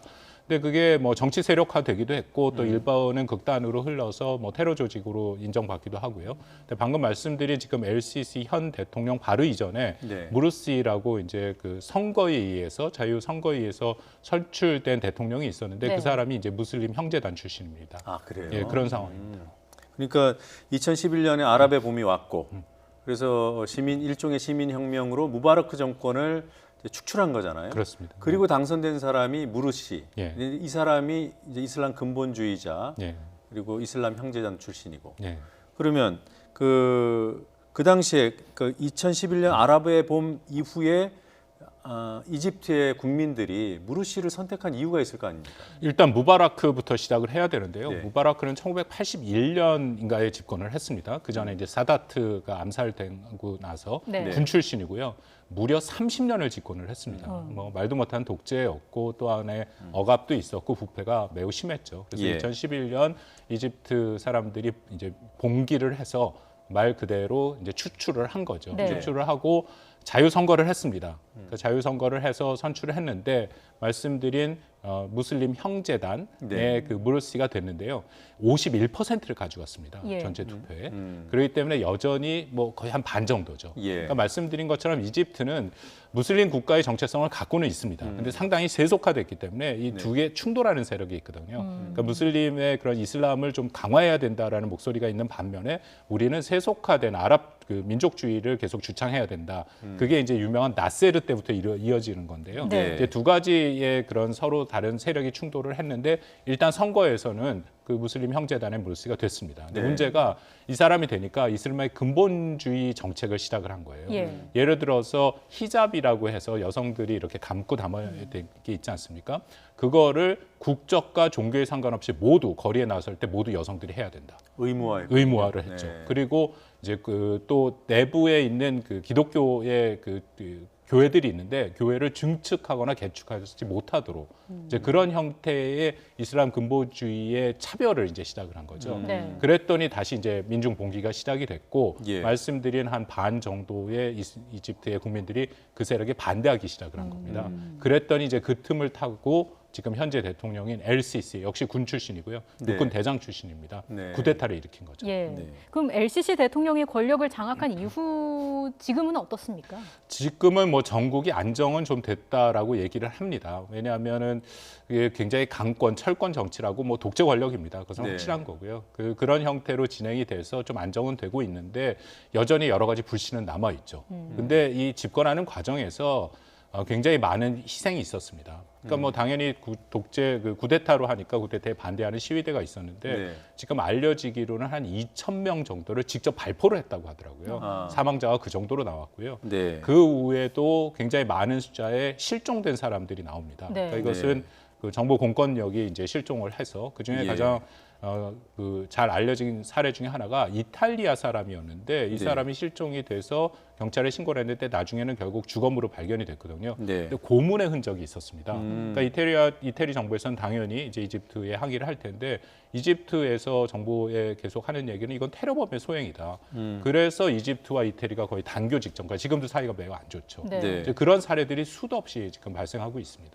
그러니까 2011년에 아랍의 봄 봉기가 있었고 그래서 바로 기존 정권이 축출되고 새로운 대통령이 선출이 됐지만 다시 이제 시위가 일어나고 그 틈에 군부가 일어나서 쿠데타를 일으켰고 거기에 또 저항했는데 발포가 있었다는 거죠. 그렇습니다. 예. 그리고 이게 이제 쿠데타가 2013년 아닙니까? 예. 그리고 나서 2014년에 LCC가 집권한 거죠. 예, 2014년에 다시 대선을 치렀죠. 네. 그래서 선거위에서 선출은 됐습니다. 이게 전두환 대통령이 생각이 납니다. 네, 뭐 그렇게 단순 대업하기는 쉽지 않겠지만 LCC는 어떤 인물입니까? 말씀드린 것처럼 군 출신이고요. 예. 육군 대장까지 했고 군 최고 지금 나옵니다만 국방부 장관도 했었고 정보국장을 했고 뭐 네. 전형적인 군 출신이고요. 그래서 사실은 몰시 때 지금 대장으로 진급을 했었거든요. 그리고 나서 이제 정치석을 띄어서 쿠데타를 했기 때문에 뭐 지금 전두환 장군이랑 뭐 비슷한 상황이다라고 뭐 유사점과 차이점은 있습니다만 예. 뭐 그 측면에서 예를 들어서 쿠데타를 했다라는 건 분명하고요. 네. 뭐 전두환 장군 때는 우리가 광주 민주화 운동 항쟁을 경험을 했던 것처럼 지금 방금 말씀드린 것처럼 그 쿠데타에 반대하는 세력을 무차별하게 그렇게 네. 진압을 했던 것도 있고. 그리고 굉장히 지금 그 강력한 철권 그런 압박 정치 인권 유린이 있었다는 것도 사실이고요. 근데 네. 아이러니컬하게 전국은 안정이 되고 있습니다. 특히 IS랑 직접 나서서 싸우고 있거든요. 네. 그래서 오히려 서방 국가, 특히 미국의 트럼프 대통령 같은 경우에는 2017년에 LCC를 미국의 백악관에 초청을 해서 같이 만나기도 했습니다. 지금 IS의 수탕 작전에 가장 앞서서 싸우고 있는 그런 예. 세력 중에 하나죠. 네. 그러니까 테러와의 전쟁을 통해서 어떤 국내외의 지지를 얻고 있는 그런 정권 정권이라고 볼 수 있겠군요. 예, 더불어서 경제적인 측면도 모르시가 이제 집권을 했을 때 방금 네. 말씀드린 무슬림 형제단 이슬람 근본주의자죠. 그때는 실업률이 거의 두 자리 숫자까지 올라갔습니다. 네. 14, 15%. 근데 지금은 다시 한 자리 숫자로 좀 떨어지고 말씀드린 것처럼 이제 관광객들도 다시 돌아오고 있는 그런 상황이라서 전반적인 경제 상황은 좀 나아지고 있죠. 네. 최근에 보니까 또 장기 집권 개헌도 통과가 됐더라고요. 예, 그렇습니다. 장기 집권 개헌을 통과를 시켰는데요. 기본적으로 기존 헌법에는 이제 재임 2번밖에 안 되는데 뭐 3번 할 수 있도록 만들었고요. 네. 대통령의 재임 그 기간도 원래 4년인데 6년으로 지금 늘려놨죠. 그래서 기술적으로는 2030년까지 네. 또 뭐 집권을 할 수 있다라고 보는데요. 뭐 독재 국가에서 흔히 나타나는 현상이기 때문에 또 뭐 개헌을 할 수도 있죠. 종신으로 갈 수도 있죠. 그 이후에도요. 예. 네. 일단은 2030년까지 장기 집권의 기틀은 마련한 거라는 네. 거죠. 그 개헌 투표율이 얼마나 됐습니까? 투표율은 제가 알기로 한 40% 40%대죠. 예. 근데 득표율은 뭐 88%인가까지 나왔는데요. 그 위에도 2018년 3월에 대선이 있었습니다. 네. 거기서 득표율이 98%를 받았습니다. 네. 예, 그래서 뭐 국제사회에서 여러 가지 선거 감시를 하는데 네. 아주 완전한 그런 부정선거는 아니었지만 상당히 부정의 요소가 있었죠. 예, 그런 건 사실입니다. 네, 그러니까 그 지금 LCC 대통령이 대선을 2번을 치렀고 개헌을 치렀는데 거의 3번 다 90% 안팎의 지지를 받은 거예요. 네. 근데 이제 투표율은 물론 50% 이하였지만 네, 알겠습니다. 네, 그거 하나 2018년 3월달 선거를 잠깐 말씀드리면 네. 경쟁자들을 거의 사전에 제거를 했었습니다. 그 막강한 경쟁자가 하나 있었는데 네. 체포를 해버렸고요. 예. 또 한 명의 그 야당의 경쟁자는 갑자기 실종됐다가 나타나갖고는 후보를 포기시켰고요. 네. 그러니까 사전에 공작이 다 있었다라는 얘기죠. 그럼 뭐 저 전두환 전 대통령만 생각나는 게 아니라 박정희 전 대통령도 오버랩이 됩니다. 그러니까 뭐 독재 권력이 갖고 있는 전형적인 모습들을 지금 보고 있다라고 보시면 될 것 같습니다. 예. 네. 글쎄요, 아랍의 봄이 다시 재현될 가능성이 있을까요? 저는 있다고 봅니다. 왜냐하면 2011년이 저는 굉장히 중요하다라고 생각하는데 네. 이게 네. 북아프리카랑 중동 국가들이 이른바 아랍의 봄을 경험하지 않았습니까? 네. 물론 그 이후에 유일하게 그 민주주의를 그나마 정착시키고 물론 문제가 있습니다만 정착시키고 있는 것이 튀니지죠. 나머지 국가들은 사실은 더 훨씬 안 좋은 상태로 많이 네. 돌아갔고요. 지금 LCC의 이집트도 오히려 무바라크 때보다 훨씬 더 강압 정치를 하고 있다라는 평을 받고 있습니다. 네. 그렇지만 저는 일단 그 대중들이 한번 이런 민주주의를 쟁취를 했던 경험이 있기 때문에 네. 그 경험은 쉽게 사라지지는 않거든요. 그래서 또 기회가 오면 저는 뭐 다시 이런 그 민주화를 할 기회는 이집트 국민들한테도 주어질 수 있다고 생각을 합니다. 네. 자, 북미 관계 잠시 여쭤보겠습니다. 그 와이즈 어니스트 호 화물선 억류 문제 때문에 압류 문제 때문에 북미 간에 또 한 번 더 세게 붙는 게 아닌가 이런 우려가 있어요. 예. 어떤 상황입니까 지금? 이게 뭐 만만한 상황은 아닙니다. 네. 작년 4월 달에 인도네시아에서 일단 압류가 됐거든요. 네. 이제 문제는 석탄을 이제 밀수출하려고 했기 때문에 그것은 유엔 제재 결의 위반이죠. 네. 그래서 유엔 제재 결의에 따라서 인도네시아가 일단 압류를 했습니다. 네. 근데 문제는 그 석탄을 수출하는 그 북한의 기업이 개인이 권철열이라는 개인인데 그 예. 개인이 그 과정에서 그 달러화를 썼는데 그 달러화를 또 이렇게 하는 기관이 미국 뉴욕에 있는 금융기관이에요. 네. 그랬더니 미국 뉴욕에 있는 연방 검찰이 이것은 미국 국내법의 위반이자 또 유엔 제재 결의 위반이니까 수사를 시작을 했고요. 네. 네. 그래서 그 검찰이 미국 그 뉴욕 법원을 통해서 압류를 하겠다라고 그 영장을 신청을 했는데 그게 통과가 된 겁니다. 아, 그러니까 이게 어떤 의미가 있냐면 미국 국내법과 물론 제재도 있습니다만 네. 법무부가 따로 움직인 거거든요. 여태까지 제재는 미국은 대부분 재무부가 하고 국무부가 큰 가이드라인을 주는데 법무부가 움직인다라는 것은 이것은 어떻게 보면 정치와는 별개로 네. 미국 내 시스템이 있지 않습니까? 예. 특히 법무부의 미국 법원은 독립성으로 유명하죠. 트럼프 대통령의 행정명령을 뭐 다 계속 거부를 해버릴 정도로. 이제 이렇게 되면 북한의 입장에서는 긴장할 수밖에 없는 게 네. 앞으로 미국 국내법에 의해서 걸려 들어갈 수가 있다는 겁니다. 예. 이건 정치적으로 해결될 상황이 아니죠. 북한도 뭐 사실상 외교전을 시작한 모습인데 어떻게 보세요? 이 좀 이례적인 반응인가요? 그렇습니다. 그래서 2차 하노이 그 북미 정상회담 이후에 북한에서 가장 강력한 성명이 지금 연속으로 나오고 있죠. 그 외무성 대변인 다마로 나왔고 그다음에 유엔 주재 북한 대사가 대사. 얘기했고 그다음 네. 제네바에 또 북한 주재 대사가 얘기했고 어저께인가요? 조선신보에 또 났습니다. 핵심은 6.12 정신을 위반하는 거고 강탈적 행위다. 네. 우리는 묵고할 수 없다. 예. 아주 강력한 메시지가 나오고 있거든요. 그건 말씀드린 것처럼 이 제재는 트럼프 대통령이 풀고 싶어도 풀 수가 없습니다. 그러니까 법무부가 독립적으로 움직이는 그 제재이기 때문에 그래서 지금 2005년에 그 BDA 방코 델타 아시아랑 많이 비유가 되는데요. 그때도 이제 김정일의 그 자금 2,500만 불이 압류가 되지 않았습니까? 네. 그것 때문에 뭐 2005년 9.19 공동선언이 거의 깨질 뻔하고 북한이 핵실험까지 간 그런 상황이었고 네. 그래서 지금 뭔가 앞으로 북미 간의 협상이 다시 재개되기 위해서는 이 문제가 언제 어느 정도는 좀 봉합이 되고 해결이 돼야 될 가능성이 있다라고 봅니다. 네, 그럼 북한이 이렇게 이례적으로 강하게 밀어붙이는 거는 이 산을 넘지 않으면 진전이 어렵다라는 거를 북한 스스로 더 잘 알고 있기 때문이죠. 그렇죠. 그리고 이게 제재가 굉장히 강화되는 효과가 있기 때문에 이제 뭐 잇따라서 비슷한 사례가 발생할 수 있다는 있죠. 거죠. 예. 그리고 다른 국가 일종의 세컨더리 보이콧이 지금 네. 직접적은 아니지만 간접적으로 작용하는 형태 그런 효과를 보고 있거든요. 네. 그러니까 북한의 입장에서는 긴장할 수밖에 없죠. 그러니까 인도네시아가 그렇게 해서 미국이 넘겼으니까 또 예. 다른 나라가 그렇게 할 거 아니에요. 할 수 있죠. 그렇군요.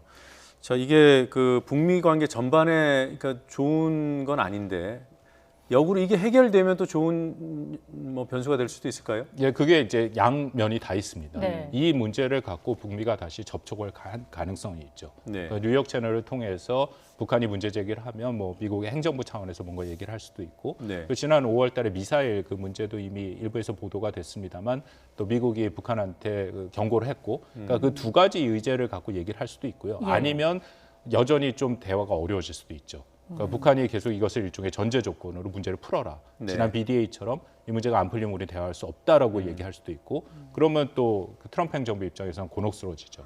왜냐하면 이건 법무부에서 한 거기 때문에 행정부가 이것을 어떻게 또 법원을 명령을 내리기가 어려운 그런 상황이거든요. BDA는 그때 그냥 그 외교적으로 취했던 조치인가요? 예, 외교적 그때도 뭐 굉장히 어렵게 풀렸습니다. 그래서 네. 이렇게 간접으로 해서 결국 돈을 다시 그 북한한테 돌려주는 형태로 했는데요. 네. 그것도 이제 법에 여러 가지 망이 걸리기 때문에 푸는데 굉장히 어려움을 겪었었죠. 예. 일단 뭐 접촉을 하게 되면은 또 거기서 어떻게 나아갈지 그게 중요한 거 아니겠습니까? 그렇습니다. 근데 지금 보면은 연속적으로 북한이 계속 문제 제기를 하고 있거든요. 네. 한 번 하고 끝나는 것이 아니라 계속 문제 제기를 하고 있는 것은 미국에 대한 확실한 경고의 메시지는 보내고 있는 거죠. 네. 그러니까 이렇게 하면은 우리는 대화는 할 수 없다. 그러니까 뭔가 그 트럼프 행정부가 적극적으로 나서서 이 문제를 좀 해결을 하고, 근데 말씀하신 것처럼 이게 뭔가 계기로 만들 수도 있죠. 그러니까 이러면 어쨌든 트럼프 행정부 입장에서도 얘기를 해야 되니까, 네. 그럼 우리 한번 뭐 만나서 얘기를 하자. 지금 네. 북한이 계속 대화를 거부하고 있는 상황 아닙니까? 예. 네. 그래서 뉴욕 채널이 혹시라도 이제 가동이 된다면 얘기가 될 가능성도 저는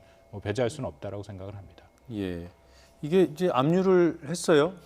그 배는 앞으로 어떻게 되는 거예요? 압류 다음에 이제 몰수가 있습니다. 그러니까 지금 압류까지 되는 영장이 통과가 된 거거든요. 네. 그 사모아, 그 미국 영인 사모아로 지금 그 가 있는데 네. 그 다음에 이제 이것을 몰수를 할지 안 할지 그건 또 미국 법원이 결정을 하게 되죠. 만약에 미국 법원이 몰수를 안 하게 되면 네. 북으로 돌려주는 겁니까? 그건 아마 이제 그 다음 아마 그 과정이 있을 겁니다. 또 다른 예. 법원의 판단이 필요하다. 예, 왜냐하면 일단은 그 미국 국내법과 유엔 제재를 다 위반한 거는 사실이기 때문에 네. 거기에 대한 예. 뭔가 제재는 있어야겠죠. 네. 그래서 일단 압류를 풀기 위해서는 뭔가 북한이 그것에 대한 상응하는 조치가 있어야 될 겁니다. 네. 예. 지금 북한은 일단 이제 미국이 불법적으로 압류를 했다라고 탈취했다고 하는 거잖아요. 네.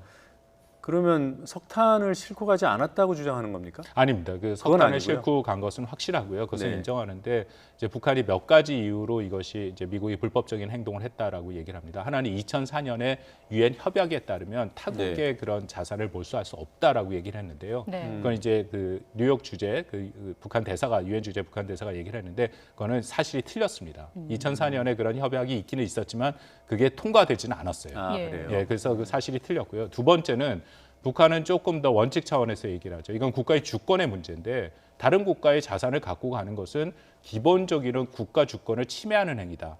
이제 두 번째고 세 번째로 지금 주장하고 있는 것이 어쨌든 이것은 북한이 계속 가지고 가야 되는 여러 가지 자산의 가장 핵심인데 그 부분을 미국이 건드린다라는 것은 결국 미국과 북한 사이의 관계 자체를 하지 않겠다라는 의미로 우리는 읽을 수밖에 없다. 네. 이제 그 세 가지를 갖고 지금 계속 미국을 압박하고 있는 그런 상황이죠. 네, 알겠습니다. 오늘 말씀 여기까지 듣겠습니다. 고맙습니다. 고맙습니다.